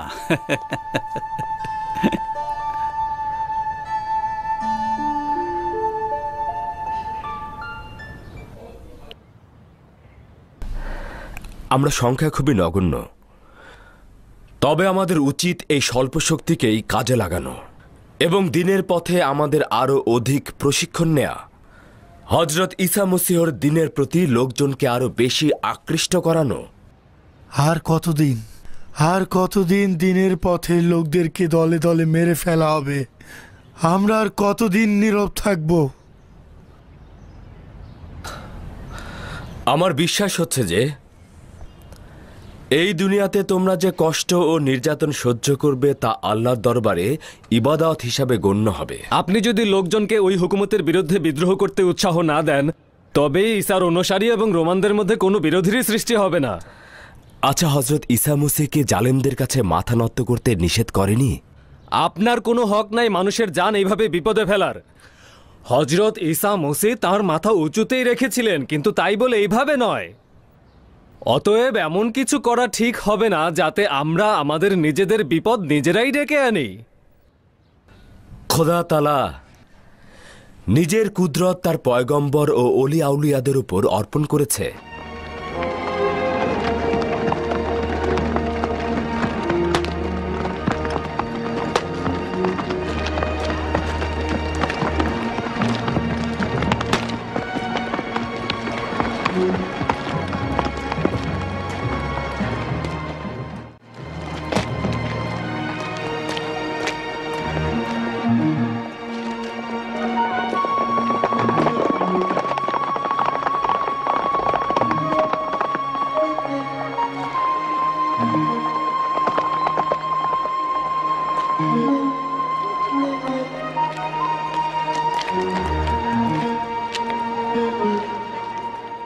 নিঃসন্দেহে এটা বলা যায় যে অত্যাচারীদের কুদরত শয়তানের কুদরত, ইলাহির কুদরত নয়। আচ্ছা, হযরত ইব্রাহিম ও নমরুদ, হযরত মুসা ও ফেরাউন, অথবা হযরত ঈসা ও হিরুদের কুদরত কি এক? সালাম খোদার আউলিয়া। সালাম, খোশ আমদেদ গালুজ। খোদা আপনার সহায় হন। আমাদের নেতা ম্যাক্সিমেলিয়ানুস কি করছেন? তিনি তো আমাকে এখানে পাঠিয়েছেন, বলেছেন আপনার অবস্থানের কথা ফাঁস হয়ে গেছে, যত দ্রুত সম্ভব আপনার এখান থেকে চলে যাওয়া উচিত। তার মানে বিপদ তো একেবারে কাছাকাছি। জনাব ম্যাক্সিমেলিয়ানুস অযথা হুঁশিয়ারি করেননি। জলদি করুন, সময় অপচয় করা ঠিক হবে না।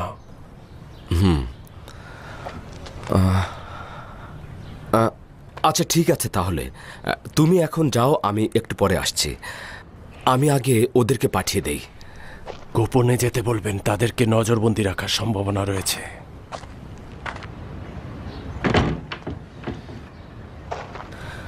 ভাইরা আমার, এই মাত্র খবর এসেছে এই জায়গাটি আর মোটেও নিরাপদ নয়। আমাদের সবাইকে অতি সত্বর নীরবে এই জায়গাটি ছেড়ে চলে যেতে হবে। 3 দিন পরে শহরের বাইরের কবরস্থানের পাশে আমরা সবাই মিলিত হব। এখন আপনারা যান।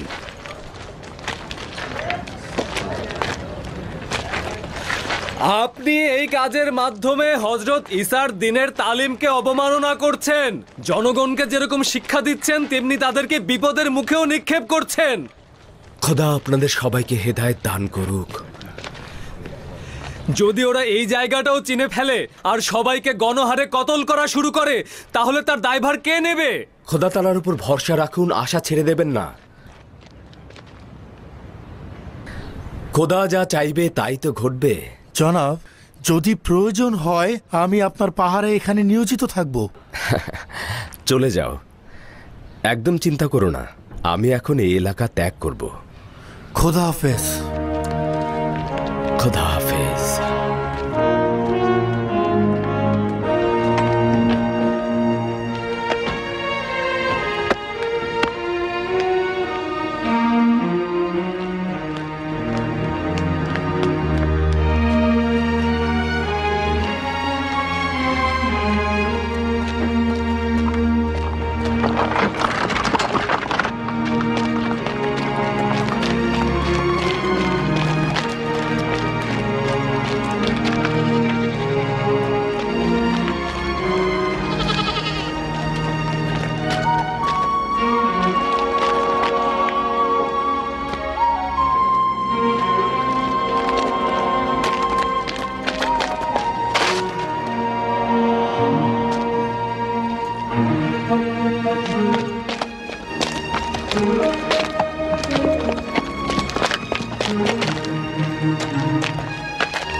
এখানে কি চাচ্ছি তোর গুপ্তচর? আমি শুধু এদিকটা অতিক্রম করছিলাম মাত্র। আর্থে বকিস না। আর একবার যদি এখানটায় দেখি তাহলে জান নিয়ে ফিরতে পারবি না। যা যা।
কি খবর ম্যাথিউস?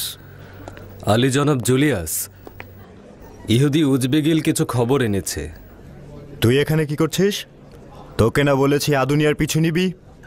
হ্যাঁ বলেছিলেন, কিন্তু একজন ব্যক্তি তাকে টমটম গাড়িতে করে পালিয়ে যেতে সাহায্য করেছে।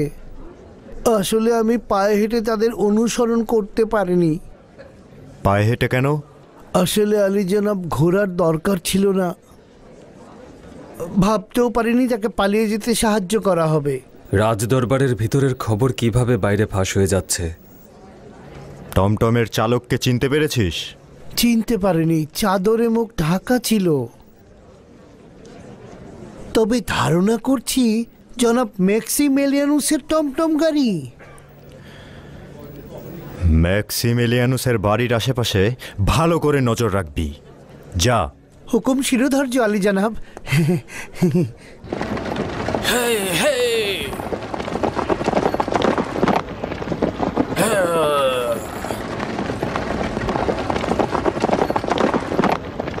সূর্যাস্তের পূর্বেই শহরে ফিরতে পারবো, চিন্তা করবেন না, এখনো অনেক সময় রয়েছে। আমাকে ক্ষমা করবেন আলী জনাব, একটা সওয়াল করতে পারি? ম্যাথিউস, আমি তোমাকে কাছের বন্ধু মনে করি। যা ইচ্ছা সওয়াল করো। আপনার ও ম্যাক্সিমিলিয়ানুসের মধ্যে কবে থেকে সংঘাত শুরু হয়েছে?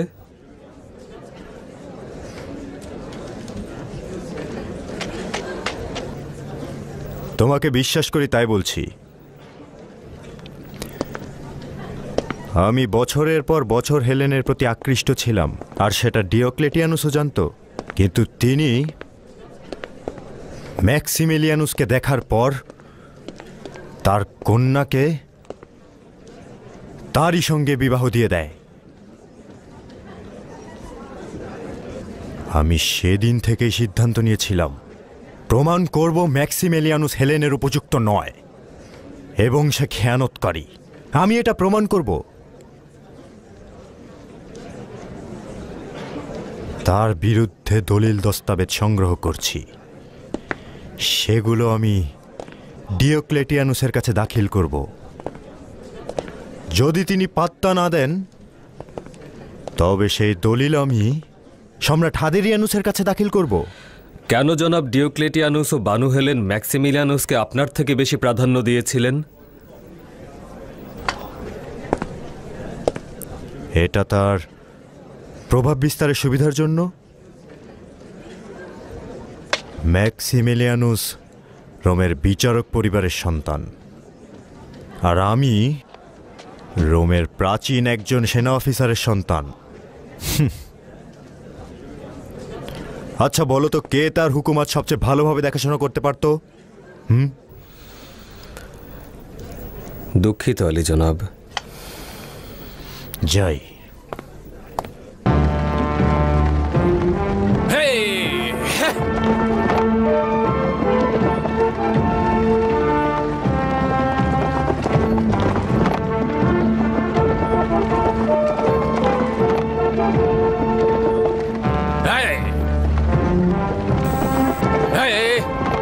আমরা কোথায় যাচ্ছি গালুস?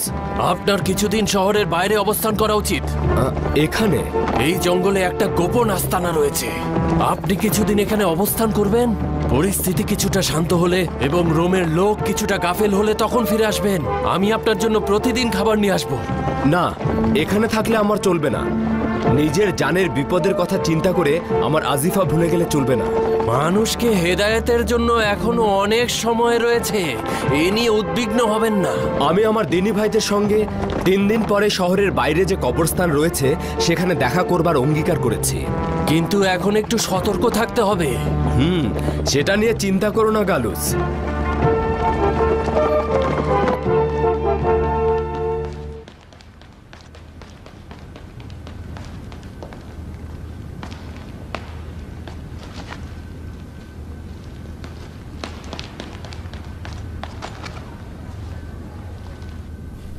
আমার কিছু কথা শোনা কি সম্ভব? হ্যাঁ শুনছি, বলে যাও। না শুনছেন না, না জানি কি নিয়ে নিজেকে মাতিয়ে রেখেছেন। আমাকে ক্ষমা করবে অতেনে, মহান সম্রাটের ফিলাডেলফিয়া আগমন আমাকে একদম উতলা করে দিয়েছে।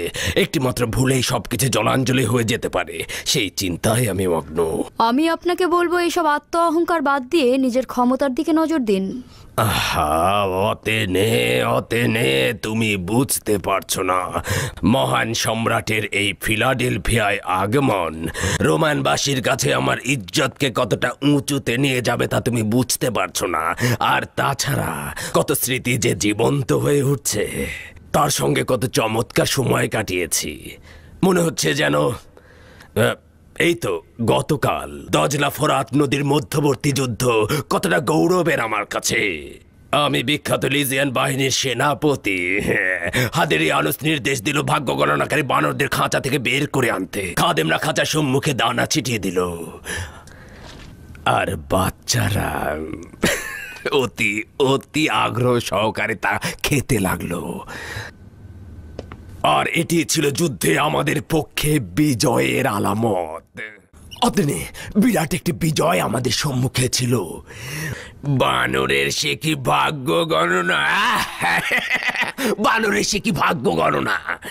আর এটা দেখে হাদেরিয়ানুস দীপ্ত পায়ে বীরের ন্যায় শহরের দিকে কয়েক কদম অগ্রসর হলেন এবং তিনি উচ্চস্বরে বললেন যে, এই এই শহরে যদি কোনো খোদা থেকে থাকো তাহলে তোমরা আমার কথা মনোযোগ দিয়ে শোনো। আমি চাই তোমরা তোমাদের বাড়ি ঘর এবং মন্দির ছেড়ে এই শহর থেকে দূরে চলে যাও, এবং ভুলেও তোমরা বল্লম, তীর ধনুক এবং তলোয়ার নিয়ে আমাদেরকে প্রতিহত করতে এসো না। আমাদেরকে বীরের বেশে এই শহরে প্রবেশ করতে দাও। বিজয় বিজয় বিজয় বিজয় বিজয়। আমি তো বললাম আপনি আমার কথা শুনছেন না। আপনি আপনার অতীত গৌরব নিয়ে মেতে আছেন। আচ্ছা ঠিক আছে, এবার বলো বলো, আমি শুনছি। আচ্ছা বলুন তো, হাদেরিয়ানুস তার উত্তরাধিকার হিসেবে কাকে নির্বাচন করবেন? বুঝতে পারছি না। আপনিই তো বলেন হাদেরিয়ানুসের সাথে আপনার দীর্ঘদিনের বন্ধুত্ব। হাদেরিয়ানুসের সঙ্গে অসংখ্য সময় একসাথে কাটিয়েছি। এক মুহূর্তের জন্য সেই সব স্মৃতি ভুলতে পারছি না, অব্যাহতভাবে শুধু সেগুলোই ভাবছি। আমার এতক্ষণের কথার উদ্দেশ্য ওসব স্মৃতিচারণ নয়। আমি বলতে চাইছি যে এখনই উত্তম সময় এই বন্ধুত্বের সম্পর্কটিকে কাজে লাগান।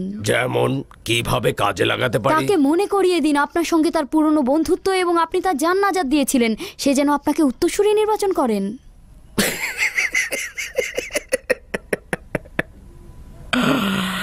বুঝেছি তুমি কি বোঝাতে চাইছো এতক্ষণ ধরে। যদিও অনেক উচ্চাকাঙ্ক্ষা, তবুও চেষ্টা করে দেখা যেতে পারে, যদি জরুরি কিছু নয়। এটিকে আপনি উচ্চ আকাঙ্ক্ষা বলছেন? আপনার যোগ্যতা সম্পর্কে কি আপনার কোনো সন্দেহ রয়েছে, নাকি তার বন্ধুত্বে? কোনো সন্দেহ নেই, যদিও রোমের মজলিসের ব্যক্তিবর্গ নিয়ে সন্দেহ রয়েছে। আমি জানি যদি হাদেরিয়ানুস রাজি হয়েও থাকে, কিন্তু তারা কখনোই রাজি হবে না। কিন্তু অন্ধকারে তীর ছুঁড়ে তো একবার দেখা যেতে পারে নাকি? আপনি কি ভাবতে পারছেন ব্যাপারটা কি উপভোগ্য হবে? রোমের সবচেয়ে শক্তিধর নারী হব আমি, এটা মাথা থেকে কিছুতেই ঝেড়ে ফেলতে পারছি না। তাহলে আমি বলবো তুমিও হাত গুটিয়ে বসে থেকো না। এই সফরে হাদেরিয়ানুসের স্ত্রী শারুনও আসছে, তাকে বেশ খায় খাতির করো। জানোই তো স্ত্রীরা স্বামীদের সিদ্ধান্তে অনেক বড় ভূমিকা রাখতে পারে। যদিও তাকে আমার বিশেষ একটা পছন্দ নয়, তবে প্রস্তাবটি বেশ ভালো। হ্যাঁ, নিশ্চিন্ত থাকুন, পালন করা হবে।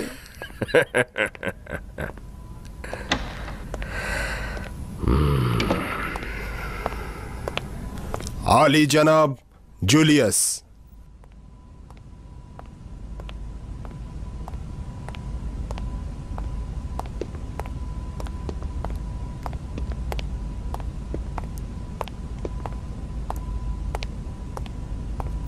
দরুদ আলী জনাব ডিওক্লেটিয়ানুস। দরুদ জুলিয়াস।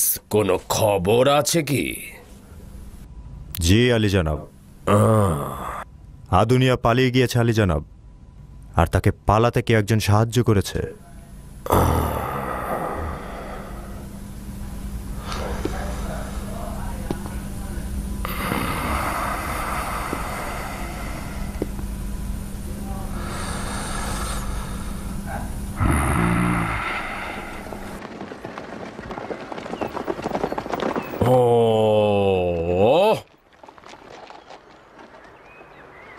এখন নিশ্চিন্ত থাকুন জনাব আদুনিয়া।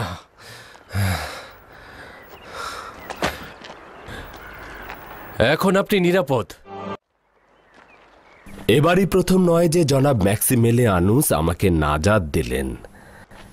পূর্বে অসংখ্যবার তিনি আমার জান ও মালের নাজাত দিয়েছেন। তাহলে তো শোনা উচিত। কিভাবে?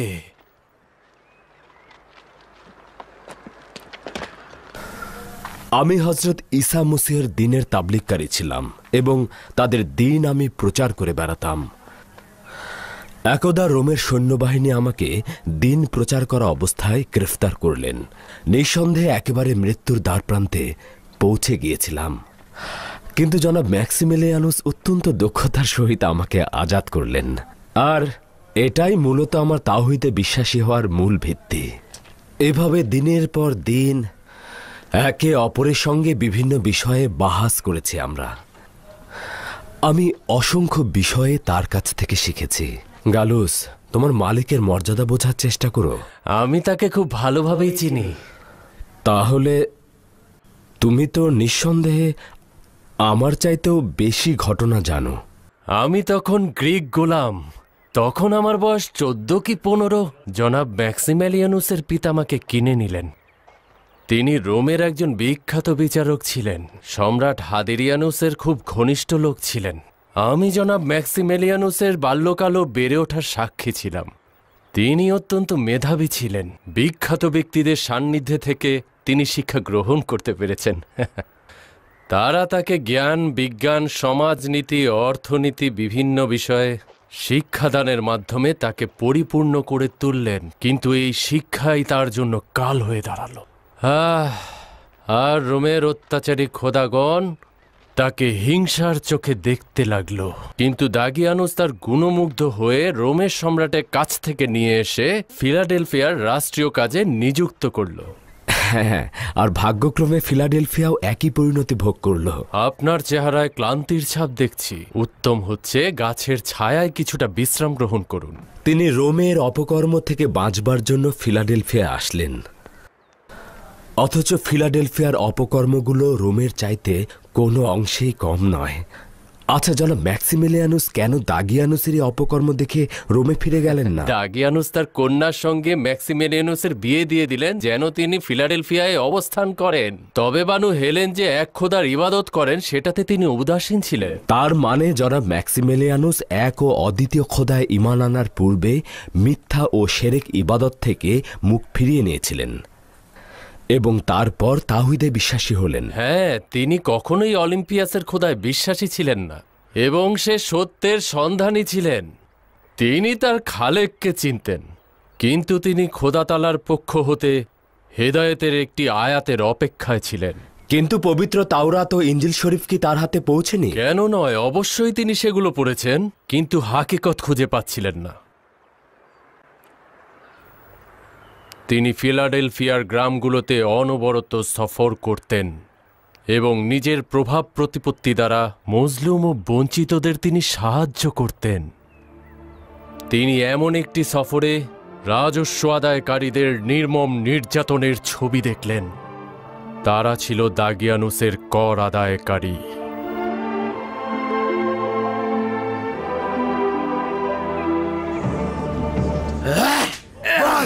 মুদ্রাগুলো কোথায় বল? বল আব্বাজান, তাকে ছেড়ে দাও, তাকে ছেড়ে দাও আব্বাজান, ছেড়ে দাও, সে মরে যাবে। তাকে ছেড়ে দাও, ছেড়ে দাও তাকে, তাকে ছেড়ে দাও। মুদ্রাগুলো কোথায় বল? সে মরে যাবে, সে মরে যাবে।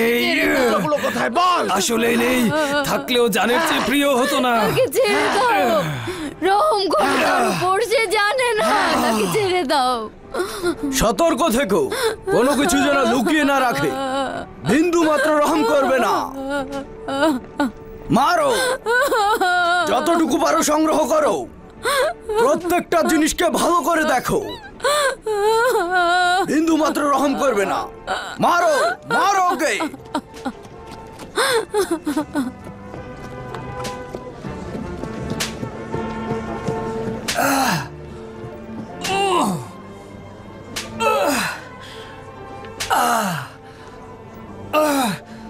এখানে কি হচ্ছে? আমরা রাষ্ট্রের পক্ষ থেকে কর আদায় করছি, আর এই লোকটি কর দিতে চাইছে না। দিতে চাইছে না নাকি ওর কাছে নেই? এটা আমাদের দেখার বিষয় নয়। আমরা কর আদায় করতে চাইছি, এসব অক্ষমদের সাহায্য করতে আসিনি। হ্যাঁ, তাকে ছেড়ে দাও।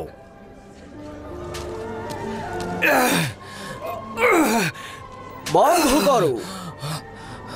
কে আপনি আলী জনাব? একজন নগণ্য কর্মচারীর উচিত আনুগত্য প্রদর্শন করা, সওয়াল করা নয়। তাকে ছেড়ে দাও। আমি আলী জনাব ডিউক্লেটিয়ানুসের কর আদায়কারী কর্মকর্তা। আপনার কোনো ফরমান আমি মানব না।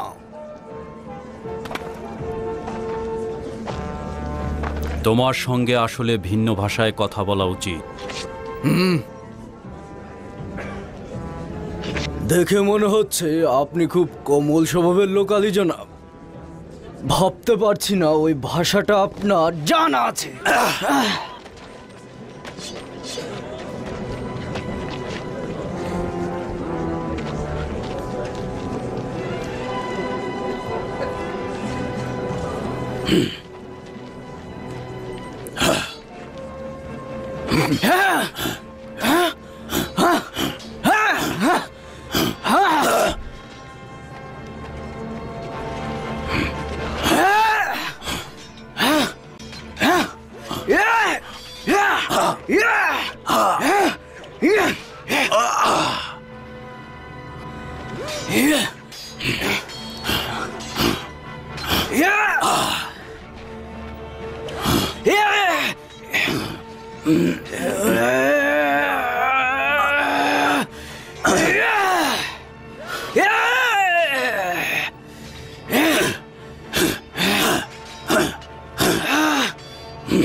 কতল করো ওকে, কতল করো, কতল করো ওকে, কতল করো ওকে, কতল করো, কতল করো ওকে, কতল করো, কতল করো, কতল করো ওকে।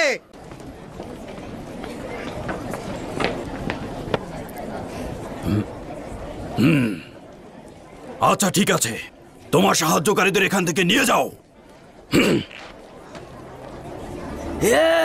আলী জনাব খেয়াল করুন।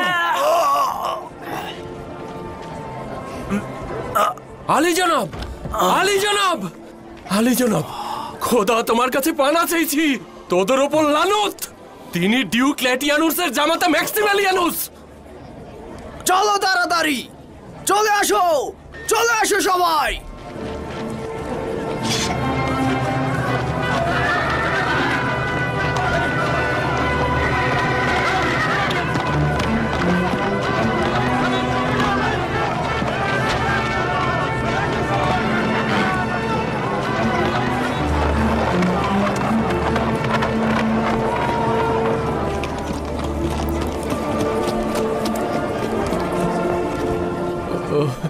আলী জনাব, আলী জনাব,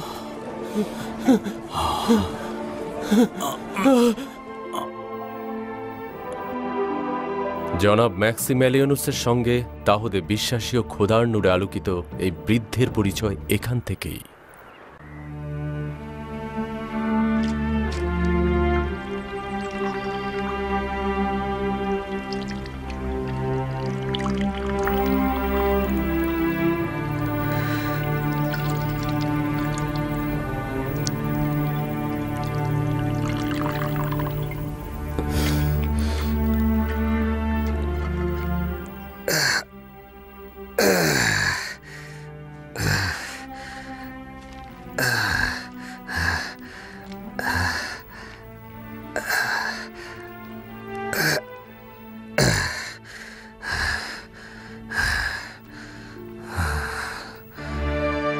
জনাব ম্যাক্সিমিলিয়ানুস গুরুতর জখম হলেন।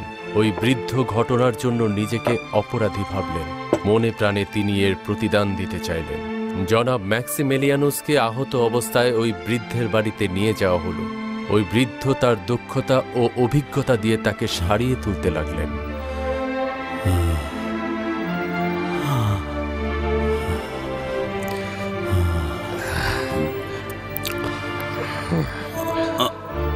না না না, এই অবস্থাতে আপনার বিশ্রাম নেওয়া উচিত। এখন আপনার চলাফেরা করা বিপজ্জনক। গালুস। জি জনাব, আমি এখানেই আছি। আমার অনুপস্থিতি হেলেনকে চিন্তিত করবে। আলী জনাব, আপনি চিন্তা করবেন না, আমি শহরে গিয়ে তাকে আপনার খবর দেব। আপনি বিশ্রাম নিয়ে ডেলমিখা ও ইউভানিসকে বলবে পরিস্থিতি যেন খেয়াল রাখে। যদি ডিওক্লেটিয়ানুস সাহল করে যেন বলে রাষ্ট্রীয় কাজে কিছুদিন শহরের বাইরে আছি। আদেশ শিরোধার্য, চিন্তা করবেন না। আমি খুব দ্রুতই ফিরে আসব। আপনি আলী জনাবের দিকে খেয়াল রাখবেন। এভাবেই জনাব ম্যাক্সিমিলিয়ানুস তাহুদে বিশ্বাসী খোদার আউলিয়ার সঙ্গে পরিচয় হল।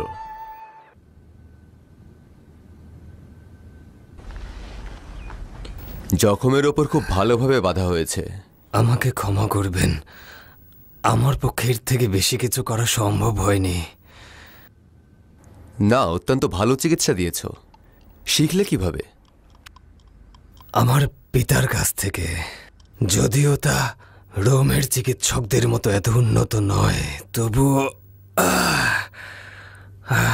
আপনার এই বেহাল অবস্থা কে করেছে? ক্ষমা করবেন আলী জনাব, এটা জানা খুব একটা গুরুত্বপূর্ণ বিষয় নয়। বছরের পর বছর ধরে সভ্যতা ও সংস্কৃতিতে পিছিয়ে থাকা জনগোষ্ঠীর উপর রোমানদের অত্যাচার সহ্য করছি। আমরা এতে অভ্যস্ত হয়ে গেছি। আমি একজন রোমান হিসেবে আপনার কাছে ক্ষমা প্রার্থনা করছি। আমরা নিজেদের সভ্যতার সবচেয়ে বড় ধারক ও বাহক হিসেবে জানি, অথচ সবচেয়ে অসভ্য কাজগুলো এখন আমরাই করছি। না না, আপনাদের সাথে অন্য রোমানদের বেশ পার্থক্য লক্ষ্য করছি। কিন্তু আমরাও অন্য রোমানদের মতোই, আমাদের মধ্যে বেশি পার্থক্য নেই। না না না, একেবারেই তেমন নয়। আচ্ছা, আমি কি একটা সওয়াল করতে পারি? হ্যাঁ, করো সওয়াল। আলী জনাব কেন এই রোমান বাহিনীর কর্মকর্তাকে সাহায্য করার বদলে আমাকে সাহায্য করলেন? আমি নিজেও জানি না, শুধু জানি যে ওইসব জুলুমকারীদের সঙ্গী হতে চাই না। সম্ভবত এই ইচ্ছে ও আকাঙ্ক্ষাটা কলবের মধ্যে কোনো একটা আদেশ থেকে হয়েছে। কিন্তু দুনিয়ার প্রতি মহব্বত অনুভব করাও এক ধরনের কলপের চাওয়া। কেন আপনি এই কলপের জন্যই তালাশ করছেন না? আপনি কি এমন কাউকে দেখেছেন যে ভালো বা মন্দ কাজের জন্য প্রতিদান পেয়েছেন? এটা আমি বিশ্বাস করি। পুরস্কার প্রাপ্তি ছাড়া আঞ্জাম হয় না, এবং এই বিষয়ে আমার পূর্ণ আকীদা রয়েছে যে ভালো এবং মন্দ কাজের পুরস্কার অবশ্যই আছে। আর যদি তা না হয় তাহলে আমার কাছে জিন্দেগির কোনো মূল্যই থাকবে না। তুমি এই নেক কাজের জন্য কার কাছ থেকে পুরস্কার গ্রহণ করতে চাও? আপনাদের যে গোলাম ও খেদমতগার রয়েছে, তারা কার কাছ থেকে পুরস্কার গ্রহণ করে? তার মালিকের কাছ থেকে। মালিকের কাছ থেকে? তার মানে আমিও আমার মালিকের কাছ থেকেই পুরস্কার গ্রহণ করি। প্রত্যেকেরই মালিক রয়েছে। তুমি বলতে চাইছো যে তোমার পুরস্কার তোমার খোদার কাছ থেকে গ্রহণ করবে? আমার কাছে নেক কাজের ফলাফলের জন্য এটাই সবচাইতে পছন্দনীয় পথ। কিন্তু আমিও অতটা জানি না। আমি আমার নেক কাজগুলো মন্দিরে রক্ষিত ওই সকল হাতে বানানো খোদার ইবাদতে নষ্ট করতে চাই না। আমি জানি যে একজন খোদা আছেন, আমি নিশ্চিত। কিন্তু তিনি কেমন তা জানি না। আমার খোদা আমার খালেক, কিন্তু আপনাদের খোদা উত্তম হচ্ছে এইভাবে বলা যে রোমানদের খোদা নিজেরাই নিজেদের হাতে বানিয়েছে। না, তোমার খোদাকেও আমি পুরোপুরি বিশ্বাস করি না। যদি ইহুদি হও তবে নিজেদের খোদারই ইবাদত করছো। আর আমি পড়েছি যে তোমাদের তাওরাতে পয়গম্বরকে গুনাহ ও মন্দ কাজের সঙ্গে সম্পর্কিত করা হয়েছে। আমি কবুল করতে পারবো না যে একজন খোদা আসমান থেকে জমিনে নেমে আসলো, পথে হাঁটল, পয়গম্বরের সাথে কুস্তি লড়ে পরাজয় বরণ করল। আবার যদি তুমি হজরত ঈসা মসীহের অনুসারীও হও তবে তোমার খোদাকেও কবুল করতে পারবো না। খ্রিস্টানদের খোদারও রোমান খোদার মতো সন্তান রয়েছে, ওদের ধর্মগ্রন্থ ইঞ্জিল। কিন্তু আপনারা যে খোদার কথা বলছেন সেটা ঈসা মসীহের তাবলীগকারী ও অনুসারীরা তৈরি করেছেন। ঈসা নিজে কখনো বলেননি। এই অনুসারীরা রোমানদেরকে ঈসা মসীহের দিনের প্রতি আকৃষ্ট করার জন্য তার আসমানি দিনকে রোমানদের জমিনের দিন হিসাবে তৈরি করেছেন। বৃদ্ধ লোকটি জনাব ম্যাক্সিমেলিয়ানুসকে একটি প্রাচীন ইঞ্জিল শরীফের কথা বলছিলেন, কিন্তু তখন আমার জ্ঞান ছিল কম, তাই তেমন কিছু বুঝতেও পারতাম না। কিন্তু পরিষ্কার বোঝা যাচ্ছিল যে এই বৃদ্ধ লোকটি অনেক জ্ঞান গর্ভের কথা জানেন। আচ্ছা রাখুন, এত চিন্তিত হওয়ার কিছু নেই। আমি আমার আকীদা সম্পর্কে বলছি। আমি হজরত ঈসা মসীহের একজন অনুসারী। আমার পয়গম্বর হজরত ঈসা মসীহ, আর কিছু নয়। তার মানে হচ্ছে ইহুদি ও হজরত ঈসার অনুসারীদের মধ্যে পার্থক্য রয়েছে? হজরত ঈসার খোদা এবং অন্যান্য সকল নবীদের খোদা তিনি এক এবং অদ্বিতীয়। এর বাইরে যা কিছু আছে সবকিছুই আমাদের নিজেদের জেহেনের বানানো ভিত্তিহীন গল্প। তুমি এসব কথা কি নিজে থেকে বলছো নাকি তোমার কাছে এর কোনো দলিল আছে? অসংখ্য দলিল রয়েছে, তবে সবথেকে উত্তম দলিল হচ্ছে লিখিত গ্রন্থ, যাকে আমি আমার জানের চাইতেও ভালোবাসি। আমি কি এটা দেখতে পারি? হ্যাঁ, অবশ্যই, কেন নয়।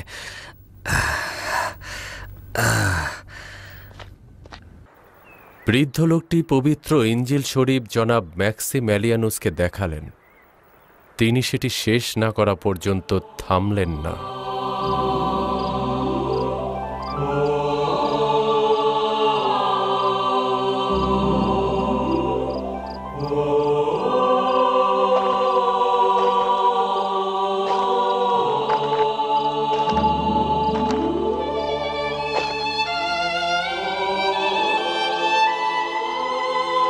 তিনি নিজের জন্য ইঞ্জিল শরীফের অনুলিপি না লিখে ওই বৃদ্ধের গৃহ ছাড়লেন না।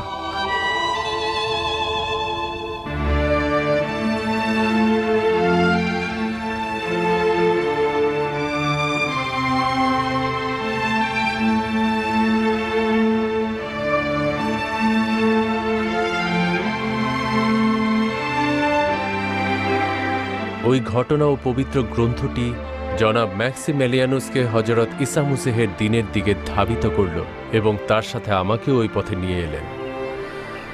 গালুস, জনাব ম্যাক্সিমিলিয়ানুস সত্যিকার অর্থে মহান খোদাতালার একজন সাধক পুরুষ।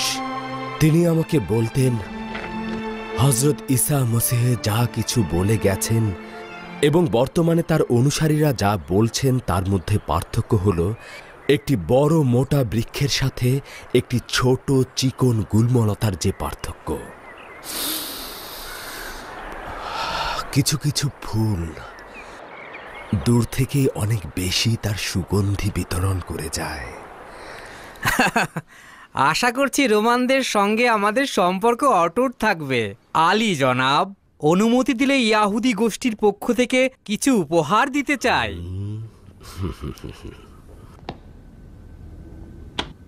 অতি নগণ্য এই উপহার ইয়াহুদিদের পক্ষ থেকে মহান সম্রাট ও ডিওক্লেটিয়ানুসের জন্য বন্ধুত্বের শুভেচ্ছা স্বরূপ।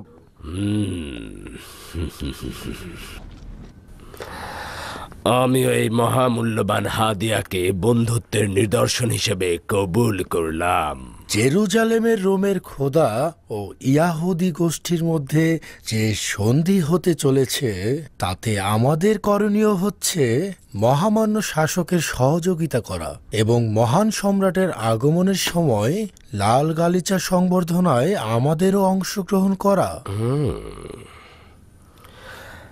মহান সম্রাটেরও এরকমই আশা, আর আমাদেরও ইচ্ছে হচ্ছে পরস্পরের সহিত হাতে হাত রেখে কাঁধে কাঁধ মিলিয়ে ব্যবসা বাণিজ্য সহ নানা রকম কর্মকাণ্ডের সম্প্রসারণ ঘটানো। আর হাকিকত হচ্ছে মহান রোমান সম্রাটেরও আকাঙ্ক্ষা মানুষের সুখ শান্তি সমৃদ্ধি বজায় রাখা। কিন্তু একদল লোক রয়েছে যারা অন্যদের সুখ শান্তিতে ব্যাঘাত ঘটাতে চায়।